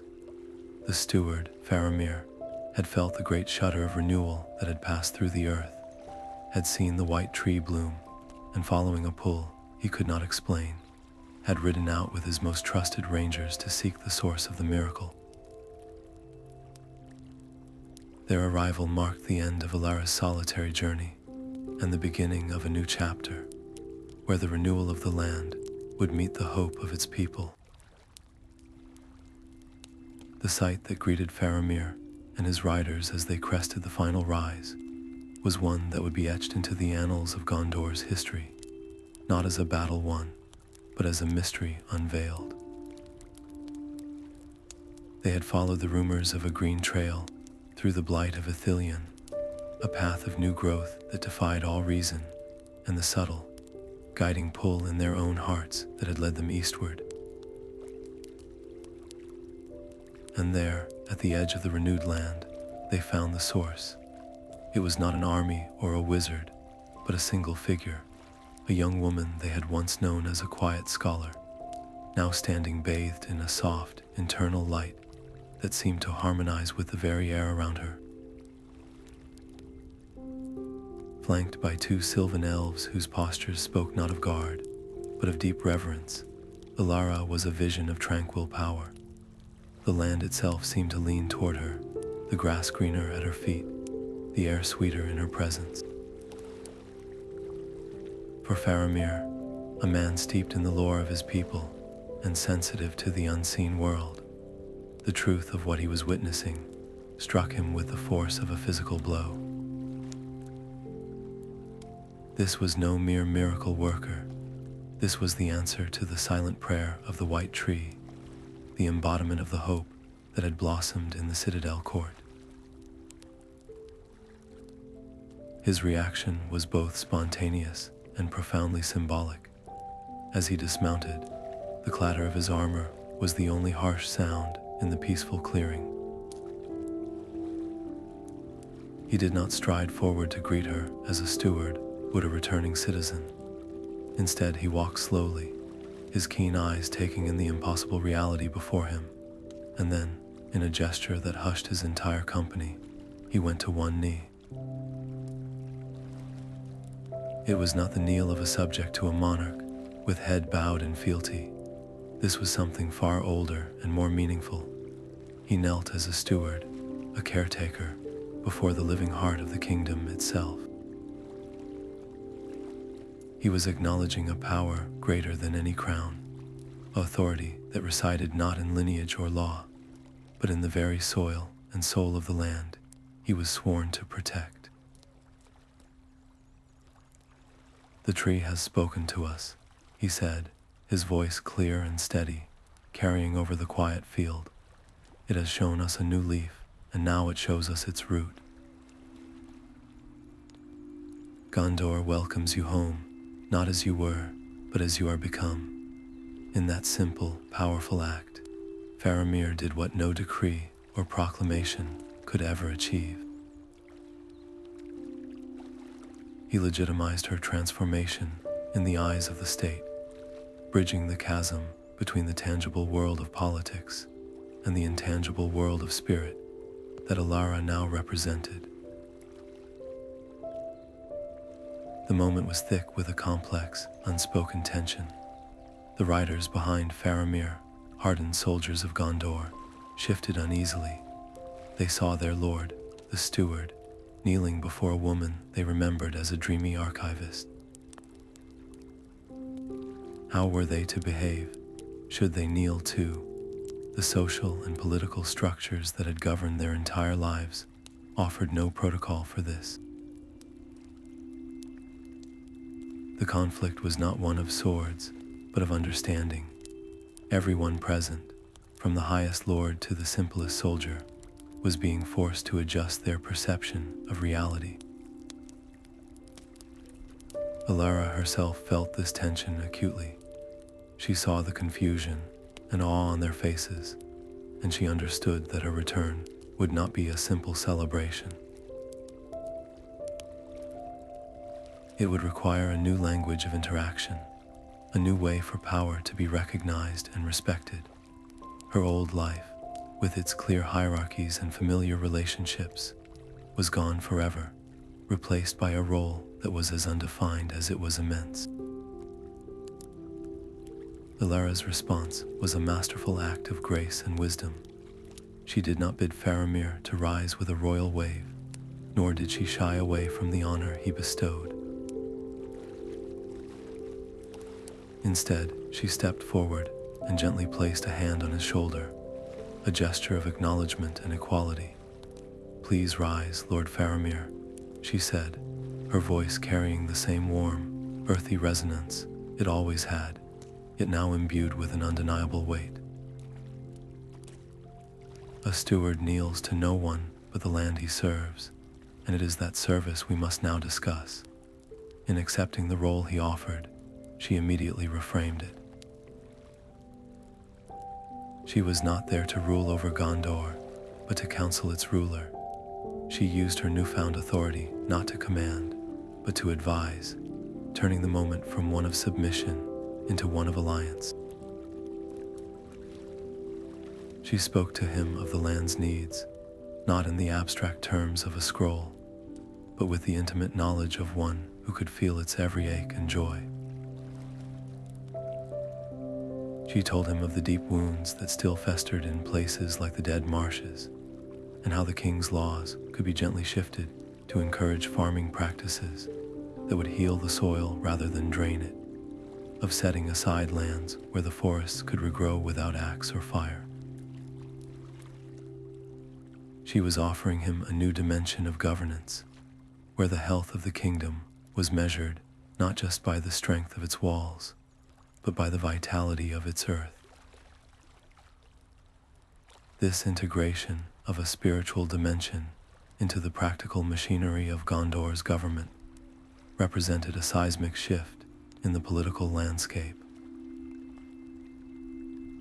For centuries, the rule of the stewards had been a defensive, holding action against the shadow. Now, with the shadow in retreat, Elara's presence introduced a proactive, nurturing principle. The stakes of this union were enormous. If successful, it could usher in an age of unprecedented prosperity and harmony, a true symbiosis between people and place. But it also carried risks. There would be those in the court who would see Elara as a threat, a mystical figure whose influence could undermine traditional authority. Others might try to exploit her power for their own gain, or reduce her to a symbol to be worshipped from a distance, rather than a partner to be engaged. The stability of the realm now depended on this fragile, unprecedented bond between a practical ruler and a spiritual guardian.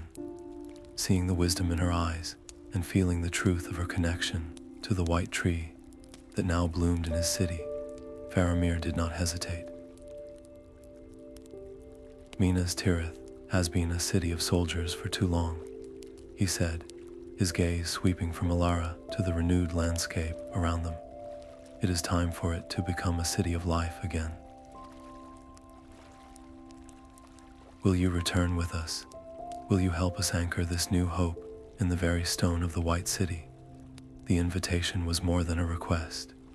It was an acknowledgement that the renewal of the land needed a center, a heart from which the healing could radiate. And Elara, looking past him toward the distant, towering peak of Myndalluin, knew he was right. The city of kings, built into the mountain itself, was a symbol of mankind's endurance. It was the perfect place to weave the new connection between the people of Gondor and the awakened spirit of their world. Her journey had come full circle, leading her back to the White Walls, not as a failing scholar, but as the living answer to the city's deepest need. The journey back to the White City was not a march of triumph, but a quiet, verdant procession. Where Elara walked, the war-scarred fields of the Pelennor seemed to sigh with relief, as if the very earth was drinking deeply from a long-forgotten wellspring.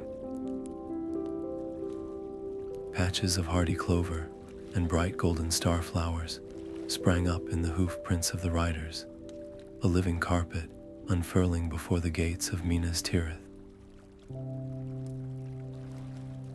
The citizens who gathered on the walls and lined the streets did not cheer at first. They stood in a hushed, collective awe, their breath catching at the impossible sight of their stern steward, riding beside a woman who seemed woven from sunlight and living wood, her simple traveler's clothes now seeming like the raiment of some forgotten demigod. The air itself had changed, carrying not the familiar sense of stone dust and forge smoke, but the clean fragrance of blooming jasmine and damp, healthy soil, a perfume that had not been known in the city for generations.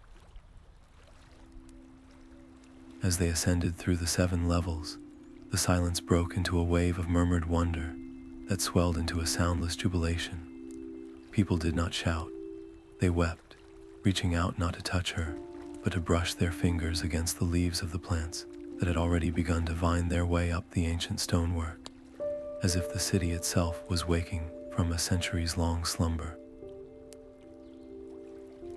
The procession culminated in the Citadel Court, where the entire population of the upper levels seemed to have gathered, their faces turned not to the throne, but to the center of the wide plaza. There stood the white tree, its skeletal branches a stark, painful reminder of the kingdom's long decline. It was against this familiar image of sorrow that Elara now walked, a solitary figure moving through a sea of silent, hopeful faces.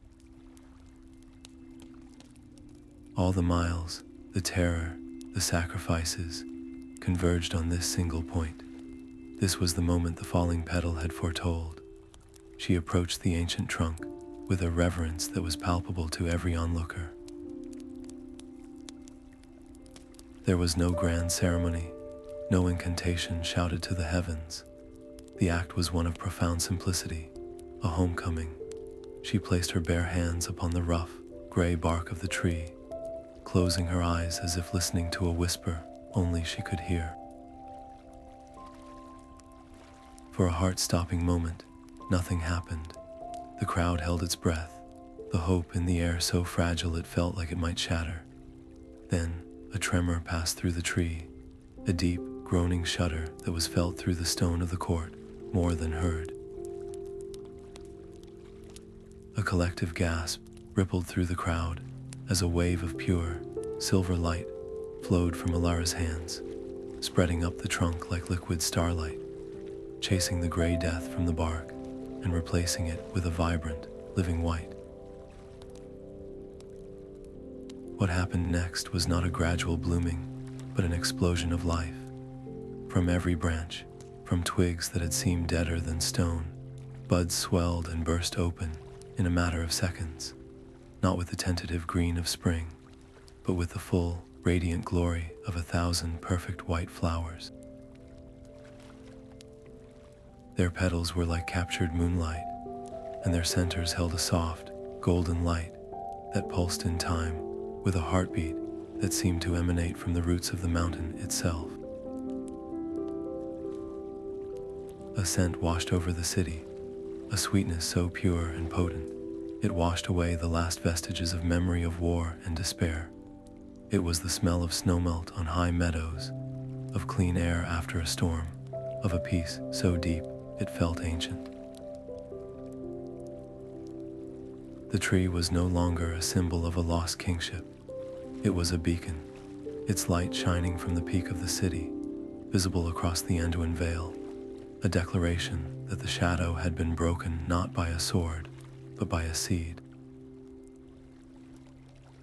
This public miracle was the final, undeniable validation of a quest that many had dismissed as madness. The single leaf that had sprouted days before was a promise. This full, radiant bloom was the promise kept. For the people of Gondor, it was not just a tree that had been healed, but their own spirits. The event cemented Elara's role not as a queen or a general, but as something far more foundational, the spiritual guardian of the kingdom, a living bridge between the people and the land they called home. The joy that erupted was not the riotous celebration of a military victory, but a deeper, more profound release, a collective exhale after an age of holding its breath.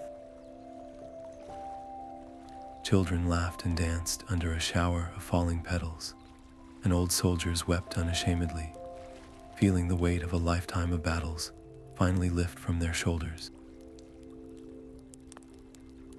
For Elara, standing bathed in the tree's gentle light, there was no conflict, only a deep, resonating peace. This was the culmination of every choice, every step of her impossible journey. The internal battle between doubt and faith had been won in the heart of the mountain. This was the outward, visible sign of that victory. Her decision to perform this act before the entire city was a conscious one. It was a symbol intended for all the people of Gondor, a demonstration that the renewal she offered was for everyone, the noble and the commoner, the soldier and the farmer.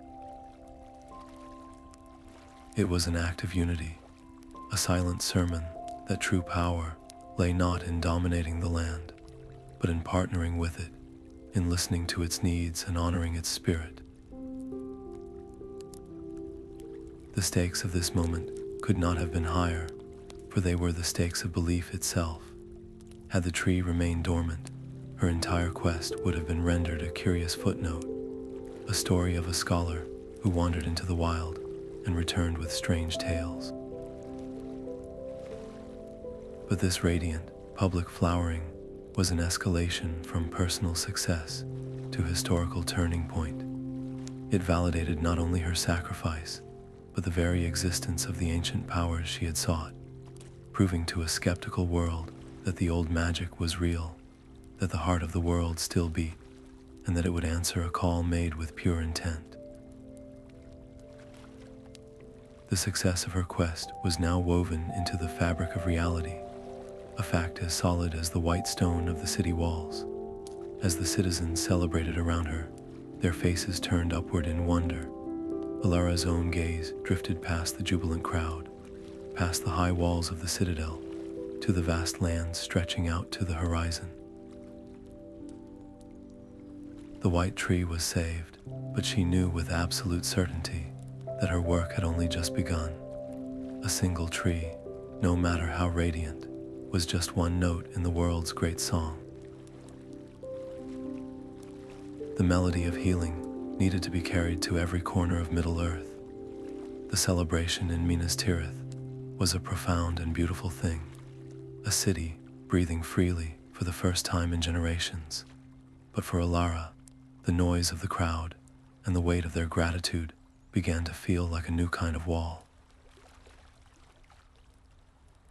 The adoration of the people, while well-intentioned, threatened to turn her into a statue to be revered, a monument trapped within the very city she had fought to save. She knew that the healing of the white tree was not an end, but a beginning, a single note in a symphony that needed to be played across the entire continent. And so, as the festivities reached their peak within the citadel, she slipped away to a quieter place, a secluded garden on the city's edge, where the sounds of merriment faded into the whisper of the wind through the new leaves. It was here, under the open sky, with the vast lands of Middle-earth spread out before her like a map of both wounds and wonders, that she would make her final choice. A small, solemn gathering witnessed her vow. Faramir was there, his understanding deep and quiet, alongside the two Sylvan elves, Elrond and Callan, whose loyalty had been forged in the fires of Mordor. There were no grand pronouncements or elaborate rituals. Elara simply stood, the soft light that now seemed a part of her glowing a little brighter in the twilight. She spoke not to the people assembled, but to the land itself, her voice a calm, steady current that carried on the breeze. She vowed to become a wandering guardian, a mendicant of the earth, pledging to walk the length and breadth of Middle-earth for as long as she drew breath. Her purpose would be to seek out the places still crying out in pain, the scarred pits of Isengard, the silent, sad shores of the Grey Havens, the forgotten glens and poisoned streams, and offer what healing she could. This was not a decision made in a moment of triumph, but a conscious, sober acceptance of an eternal vocation. She was turning her back on the stationary honor she could have claimed in Minas Tirith, a life of comfort and influence, for a path of endless, humble service. The tension in that quiet ceremony was almost palpable, a bittersweet ache that hung in the air between every word. By choosing this life, Elara was consciously accepting a profound and personal sorrow. The friends who stood with her now Faramir, with his wise and weary eyes, the elves, whose companionship had been her anchor in darkness, would age and pass away, their lives fleeting as seasons compared to the enduring timeline of her new existence. She would be a constant in a world of change, destined to witness the passing of generations, to love and lose companions again and again. The warmth of a shared fire, the comfort of a familiar face, the simple joy of a home. These were human joys she was voluntarily setting aside. The conflict was not against an external enemy, but against the natural, human desire for belonging and rest. It was the ultimate sacrifice, trading the deep, personal connections of a single life for the vast, impersonal love of all life. In making this choice, Elara's personal story, the tale of the scholar from Gondor, reached its conclusion. That young woman had fulfilled her quest, and in doing so, had transformed into something else entirely. The stakes of her journey escalated from the personal to the mythic. She was no longer just Elara. She was becoming a legend in her own time, the figure of the wandering guardian who would enter the songs and stories of every race. But this legend came at the cost of her own individuality. Her story now subsumed into the larger, ongoing story of Middle-earth's healing. Her life would become a thread woven into the tapestry of the land itself, eternal but anonymous, a force of nature rather than a person with a name. With a final, long look at the white tree, its blossoms glowing like captured starlight, High on the city's peak, she imprinted the image on her heart. It was a symbol of what was possible, a reminder of why her road could have no end. Then, without fanfare, she turned her back on the white walls and walked down the road, not as a hero returning home, but as a new kind of pilgrim, her journey forever ongoing. The road that led away from the white stone of Minas Tirith felt different beneath Elara's feet. It was not the path of a fugitive or a hopeful petitioner, but the beginning of a new, endless pilgrimage. The immense weight of her purpose could have been a burden, a solemn duty to be carried with grim determination. But as she walked, feeling the subtle, welcoming hum of the healthy soil and the cheerful chatter of the streams, she understood that her guardianship was not meant to be a sentence of sorrow. The land itself, in its renewed vitality, was teaching her a vital lesson. True healing needed not only the mending of deep wounds, but also the nourishment of simple, unadulterated joy. And so, with the memory of the hobbit's courage and love for their simple comforts etched in her mind from the tales she had cherished in the archives, she felt an undeniable pull northwest, toward the gentle, rolling hills of the Shire. Her first act, as the Eternal Guardian, would not be a grand confrontation with lingering shadows, but a gift of celebration to the people who embodied the very spirit of peaceful contentment. Arriving in the Shire was like stepping into a living illustration from a story book. The air was soft and carried the rich, earthy scent of pipeweed and freshly baked bread.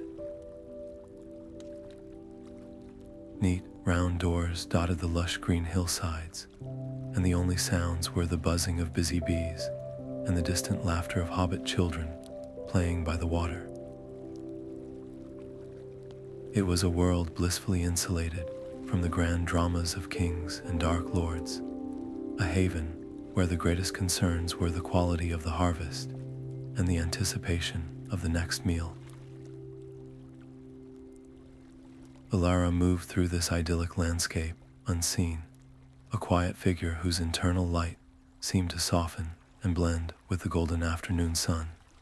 She came to Hobbiton as the day was ending, the sky painted in hues of orange and purple, and found her way to the field where the party tree stood. It was a fine, healthy oak, a familiar and beloved landmark that had witnessed countless gatherings, dances, and fireworks displays. It was a tree of community and happiness, and to Elara's senses, it glowed with the accumulated joy of generations of hobbits. There was no ceremony, no spoken spell. As dusk settled and the first stars began to appear, Elara simply sat beneath the broad branches of the party tree, leaning her back against its sturdy trunk. She closed her eyes and let the essence of the place wash over her, the uncomplicated contentment, the deep-rooted love for home and family, the resilient cheerfulness that had endured even when dark news had drifted in from the outside world.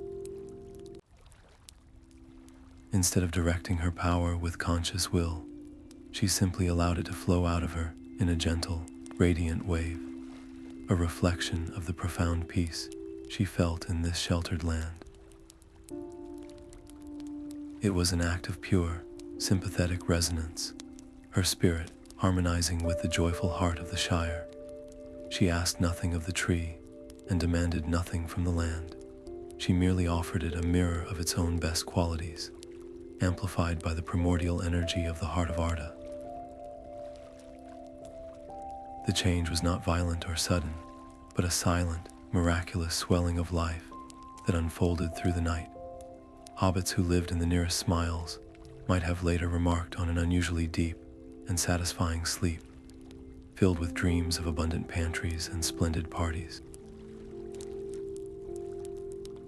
When the first light of dawn touched the hills, a cry of astonishment from an early rising hobbit echoed across Hobbiton. The party tree was no longer the familiar, large oak they had always known.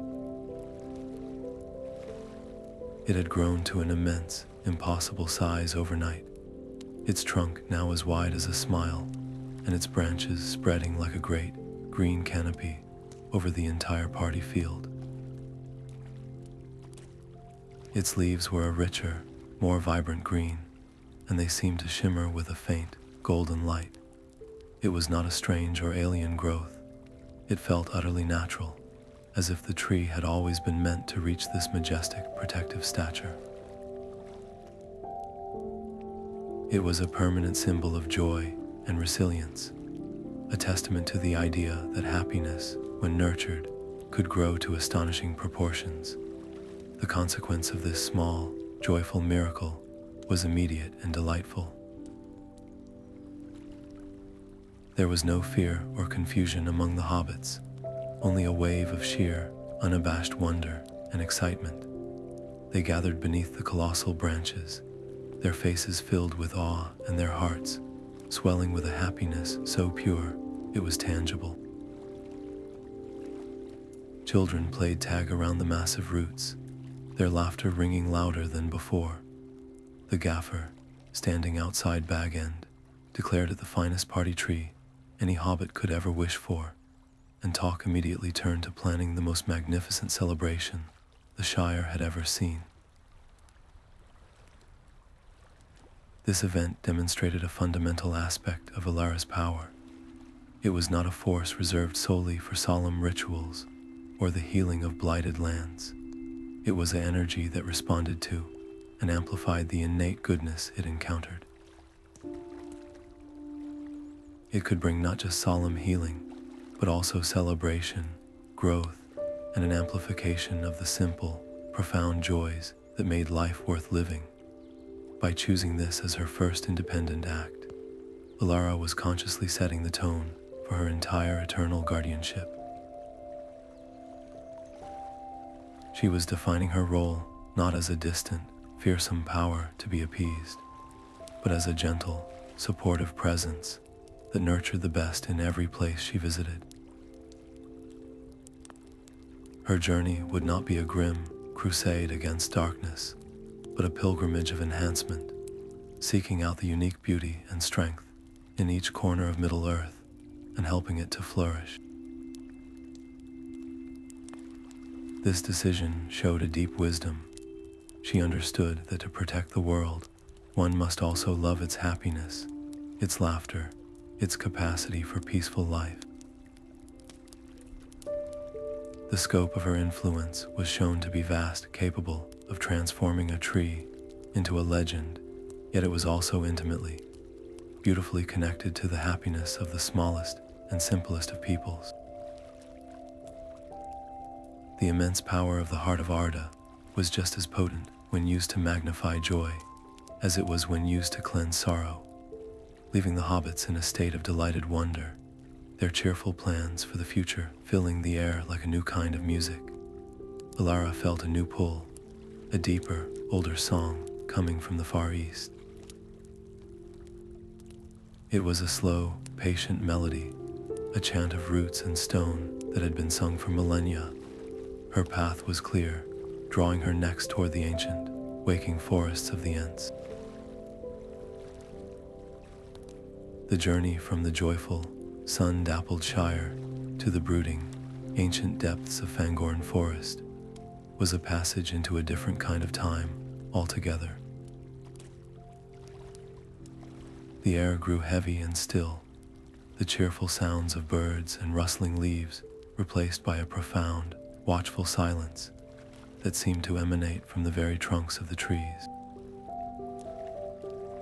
These were not the welcoming malorns of Lorien or the malevolent boughs of the old forest. These trees were ancient beyond reckoning, their gnarled bark looking less like wood and more like the weathered skin of the earth itself.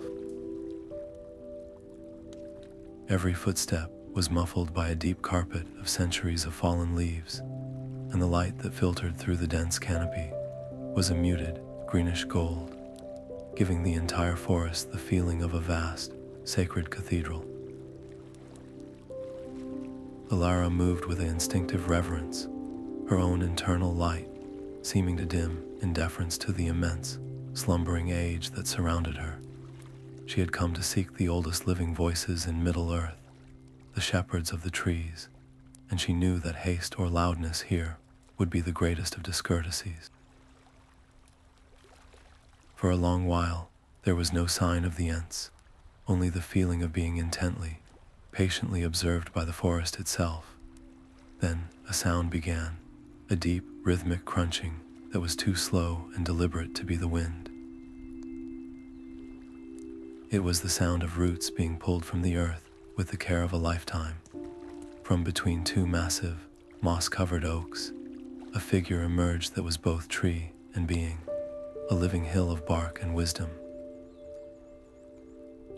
This was Treebeard, the oldest of the Ents, and his eyes, deep set like pools of water in a crevice cliff, held the light of stars that had been young when he first learned to speak. He did not greet her with words, but with a long, rumbling, Atrum hum, a sound that vibrated through the ground and into the soles of her feet. The initial tension was not one of danger, but of profound scale. Elara, whose entire life was but a single season to this ancient being, had to consciously slow her breathing to quiet the rapid rhythm of her own heart and to prepare for a conversation where a single sentence might take an hour to form. When Treebeard finally spoke, his voice was like the slow grating of continental plates, each word a considered event. "You are not an elf," he rumbled, his gaze taking in her human form. "And you are not of the little people, the hobbits, yet you carry a light, a green light, that speaks of deep roots and quick growth. It is a strange thing to see." Elara understood that this was not a question to be answered quickly. To blurt out her story would be like shouting in a library. She waited, allowing the silence after his words to settle, showing that she respected the pace of his thoughts. When she did reply, she did not speak of her quest or her transformation, but of what she had felt in the Shire, of the party tree's joy, and of the slow sorrow she sensed in the forests that had been cut by the hands of men. She spoke in simple, clear sentences, leaving space between them for the forest's silence to breathe. This decision to adapt to the Ents' pace, to communicate on their terms, was the key that unlocked the encounter. Treebeard listened, his great head tilted, and a long, slow HMMM, drawn out over minutes, indicated deep consideration. He began to speak of the long years, of the entwives lost, of the forests that had shrunk, and the noise of axes that had grown louder. His speech was a history of the world, told in the lifespans of trees, and to follow it required a complete surrender of Elara's human sense of time. An afternoon passed as he described the founding of a single grove. A sunset flared and died, while he lamented the silencing of a species of bird. There was no conflict in the traditional sense, but an immense test of patience and empathy. The urgency of her mission, the memory of the white tree's need, had to be set aside. To rush this ancient being would be to fail before she had even begun. Seeing the deep, patient sorrow in Treebeard's eyes, a grief as old as the mountains, Elara knew that words of comfort would be insufficient. The Ents were creatures of the earth's song, not its prose. And so, when a natural pause stretched into a comfortable silence, she did something new. She closed her eyes and reached for the deepest part of her connection, to the Heart of Arda, not to command it, but to remember it. And then she began to hum. It was not a melody with a clear beginning or end, but a complex, layered resonance, the same song of pure, creationary power that had flowed through her in the deepest chamber. It was the music of roots drinking deep from underground streams, of leaves turning sunlight into life, of seeds cracking open in the dark soil. It was the essence of what the Ents had always protected, offered back to them in its most primordial form. The effect on the forest was immediate and profound. The very air seemed to thicken with a vibrant, humming energy. The ancient trees around them seemed to straighten, their leaves trembling with a newfound vitality. But the true miracle was reserved for the Ents themselves. From the deeper shadows of the wood, other shapes began to stir. Several Ents who had stood so still for so long that they had become almost indistinguishable from the actual trees began to move with a slow, creaking grace. Their eyes, which had been closed for centuries, flickered open, and they turned their heads toward the source of the song. The music of the heart was acting like a long-forgotten memory, a powerful summons that reached into the deep, tree-like slumber that had claimed them and reminded them of their true nature as shepherds and speakers. It was a reawakening, a revitalization of a people who had been fading from the world. Treebeard watched this slow, beautiful unfolding, and when the last notes of Elara's song faded into the forest's hum, he looked at her with an expression that transcended his woody features. It was a look of deep, timeless gratitude. "You do not merely guard the trees, little one," he said, his voice softer now, filled with a warmth that had been absent before. "You remember their song, and you have helped us to remember ours." This acceptance was the consequence of her patience.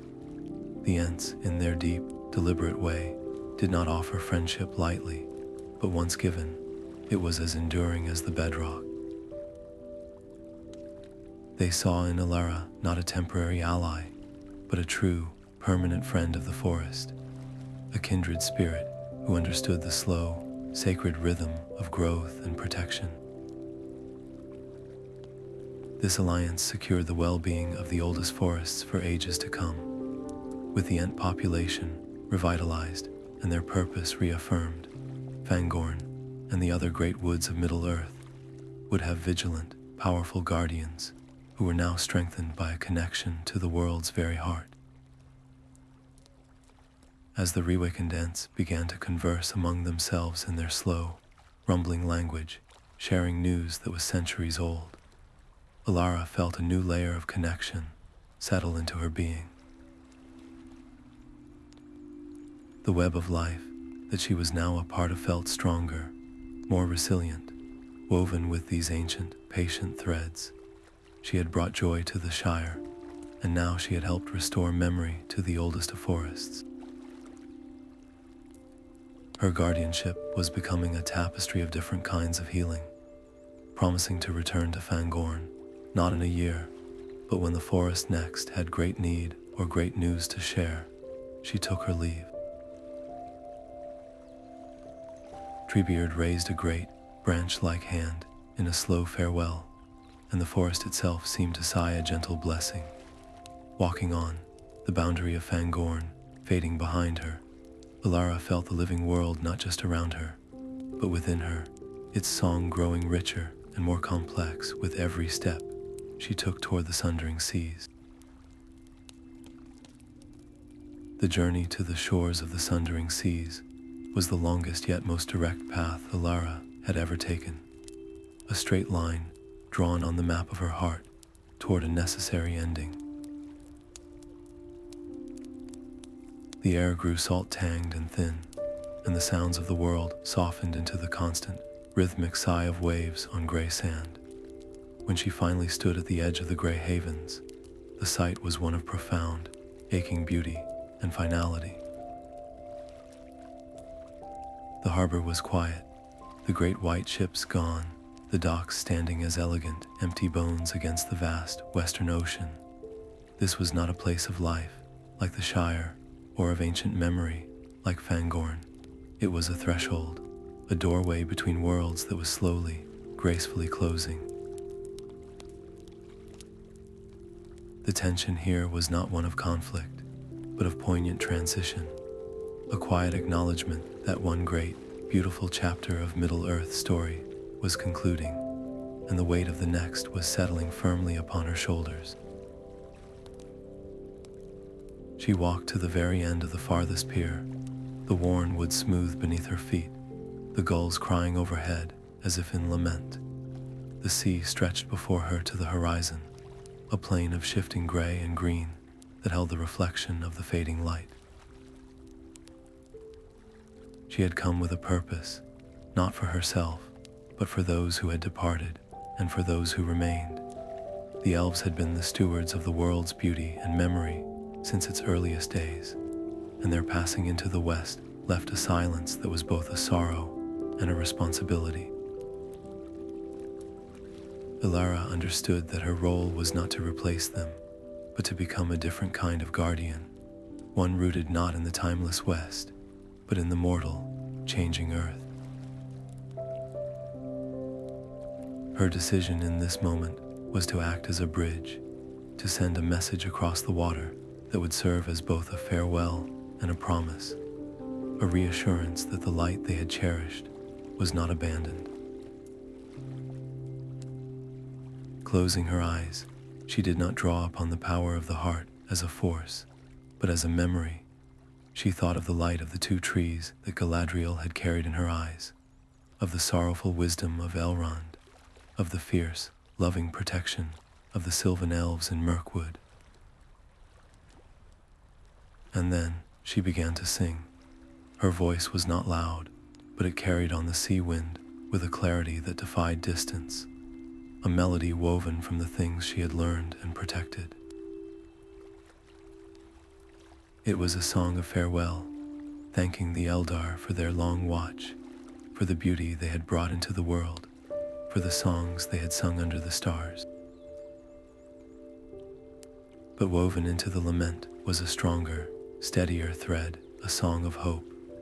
It spoke of the sapling in the Shire, of the reawakened Ents, of the white tree blooming in Gondor.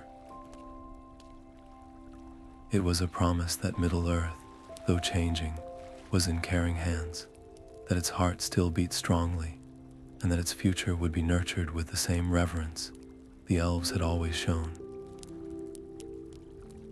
On the far western shore, in the Undying Lands, it is said that Círdan the shipwright, the oldest of all the elves, who had remained until the last ship sailed, stood looking eastward. He was a being who had seen the rise and fall of stars and kingdoms, and he felt the shift in the music of the world more keenly than any other, as Elara's song traveled the impossible distance, not as sound, but as a ripple in the fabric of things. He heard it. He heard the gratitude and the promise, and a profound understanding settled in his ancient heart. The age of the elves, the dominion of the Eldar, was indeed over. Their time of shaping the forests and teaching the tongues of men was past. But what was beginning was not an age of darkness or decline. It was the dawn of a new age, an age of guardianship, where the fate of the land would be held in a partnership between the mortal races and the spirit of the world itself, embodied in this singular, selfless being. It was a passing of the torch, not to a king or a ring bearer, but to the land's own awakened soul. This symbolic act was the final, graceful closing of the circle of Elara's epic journey. It connected the ancient past, represented by the fading memory of the elves, to the hopeful future she now personified. The stakes of this moment were cosmic in scale, for it was about the legacy of an entire people and the stewardship of an entire world. By sending this message, Elara was not only honoring the past, but also fully accepting the immense scope of her own eternal future.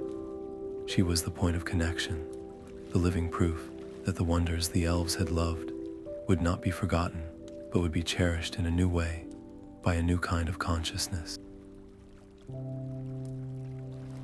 The song was her vow, heard by the departing, to protect what remained.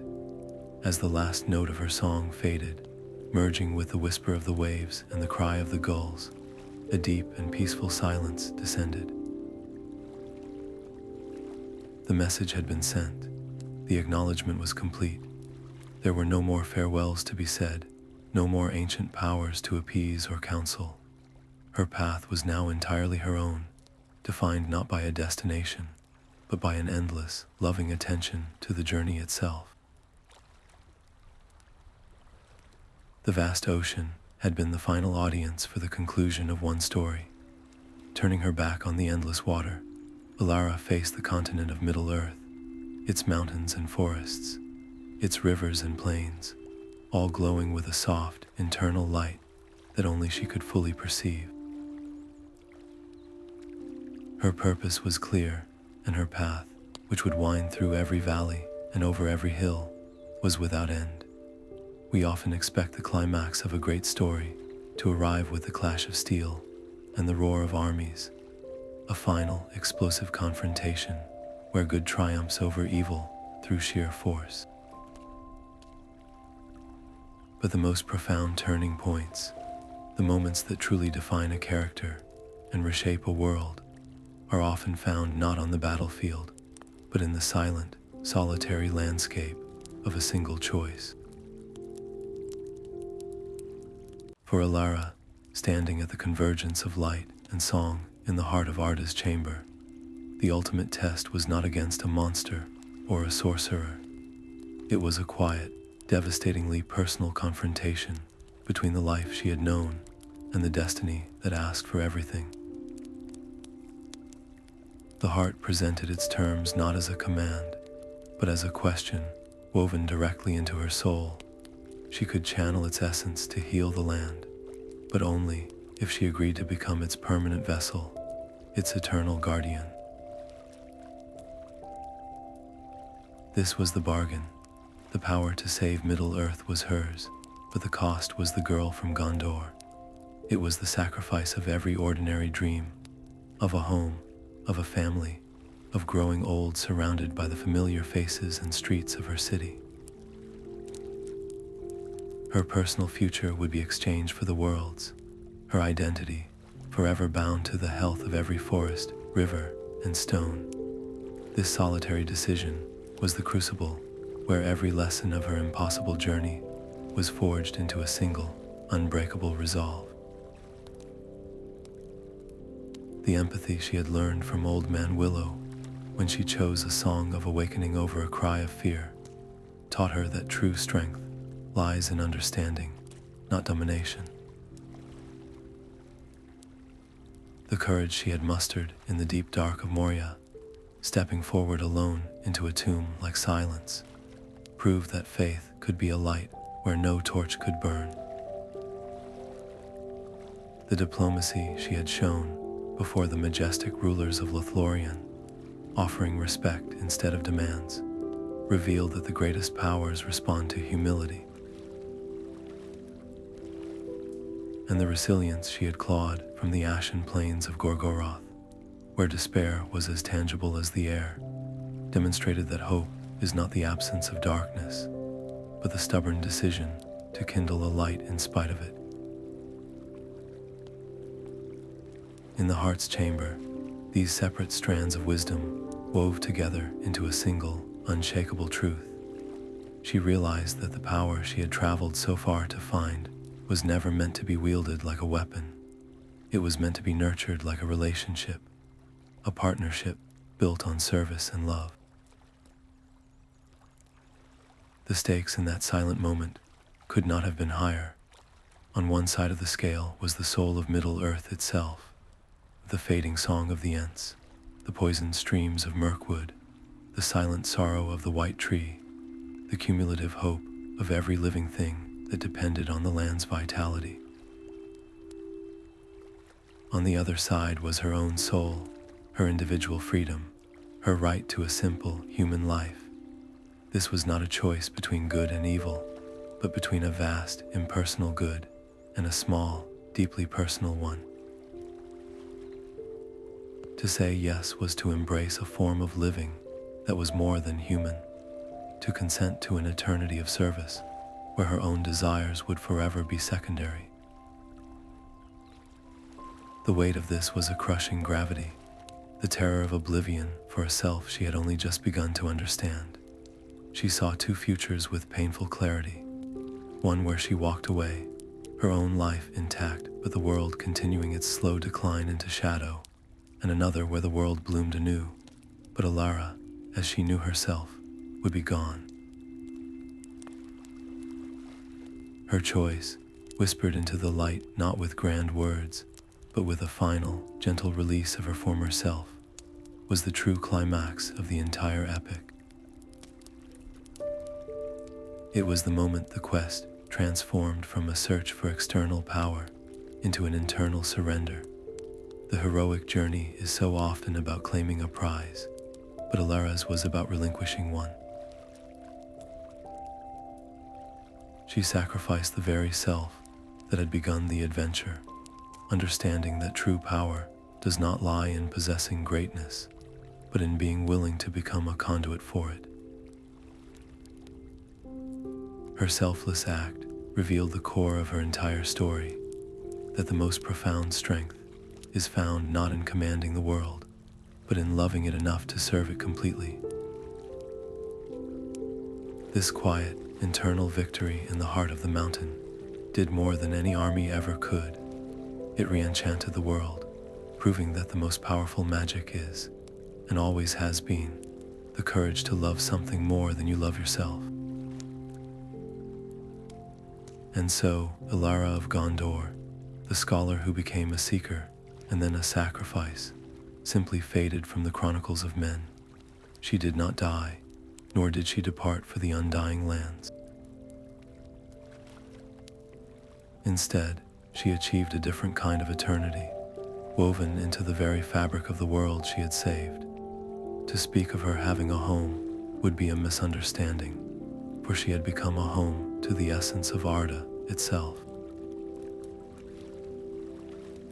Her individual consciousness, that specific collection of memories and desires that once defined her, expanded to become a vast, gentle awareness, a silent witness to the turning of the seasons and the slow, breathing rhythm of the continents. She is the warmth in the soil after a spring rain, the resilience in the roots of a tree clinging to a mountainside, the quiet hum of life that persists in the deepest, darkest glens.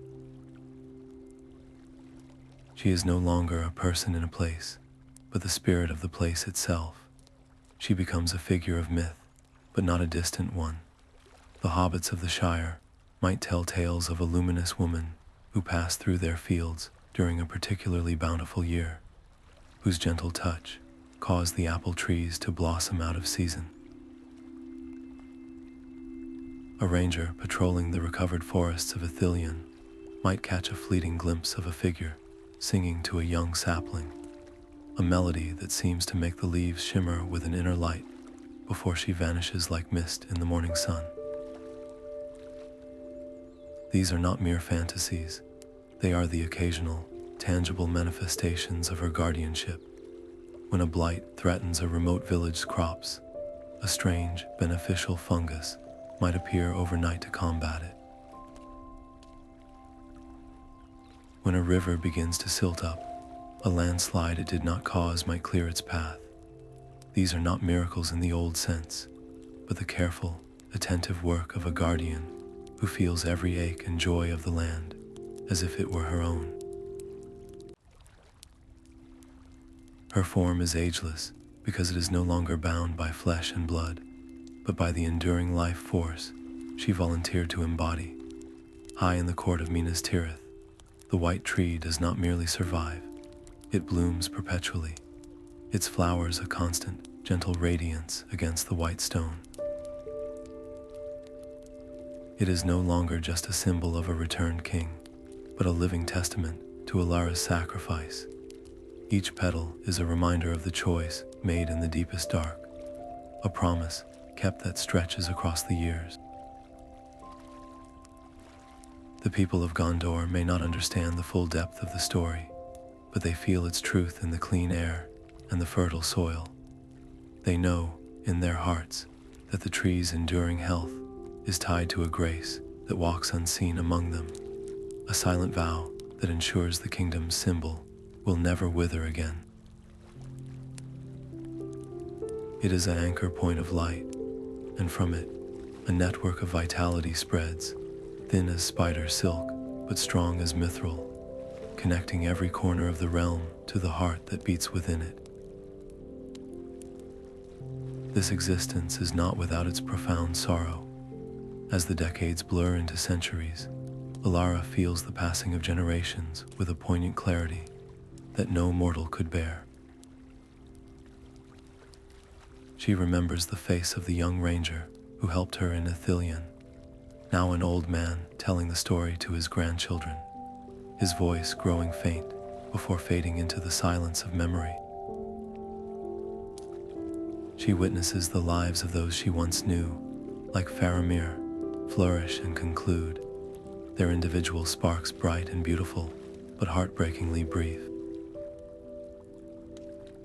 The deep friendships forged in the fires of her quest become stories, then legends, and finally, whispers on the wind. She outlives them all, carrying the weight of their stories within her, a living archive of love and loss. The sorrow is a constant, low tide in her soul, the price paid for an eternity of connection in a world of change.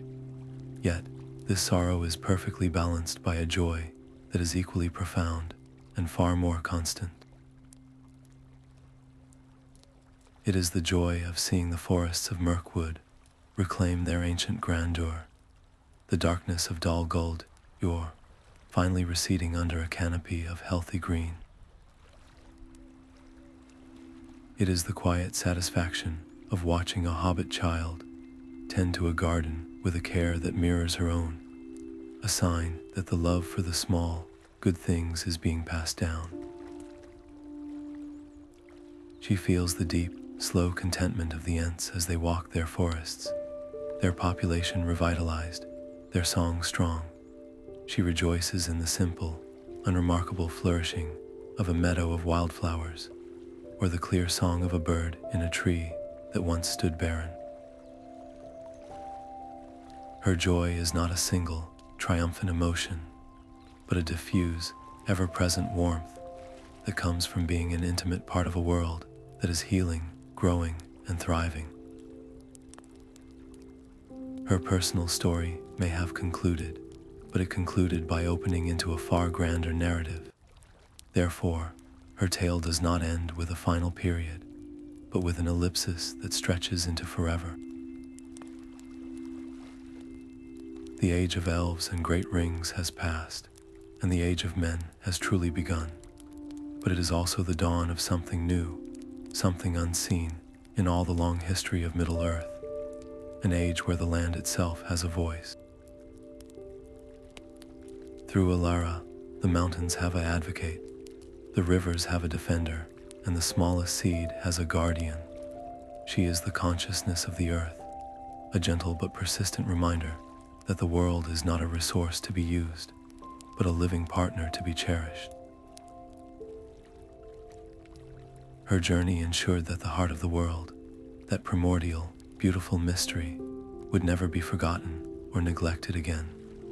It would always have a keeper, a wandering star of hope, whose light is the very life of Middle-earth itself, forever ensuring that even in the darkest of times, a seed of renewal is always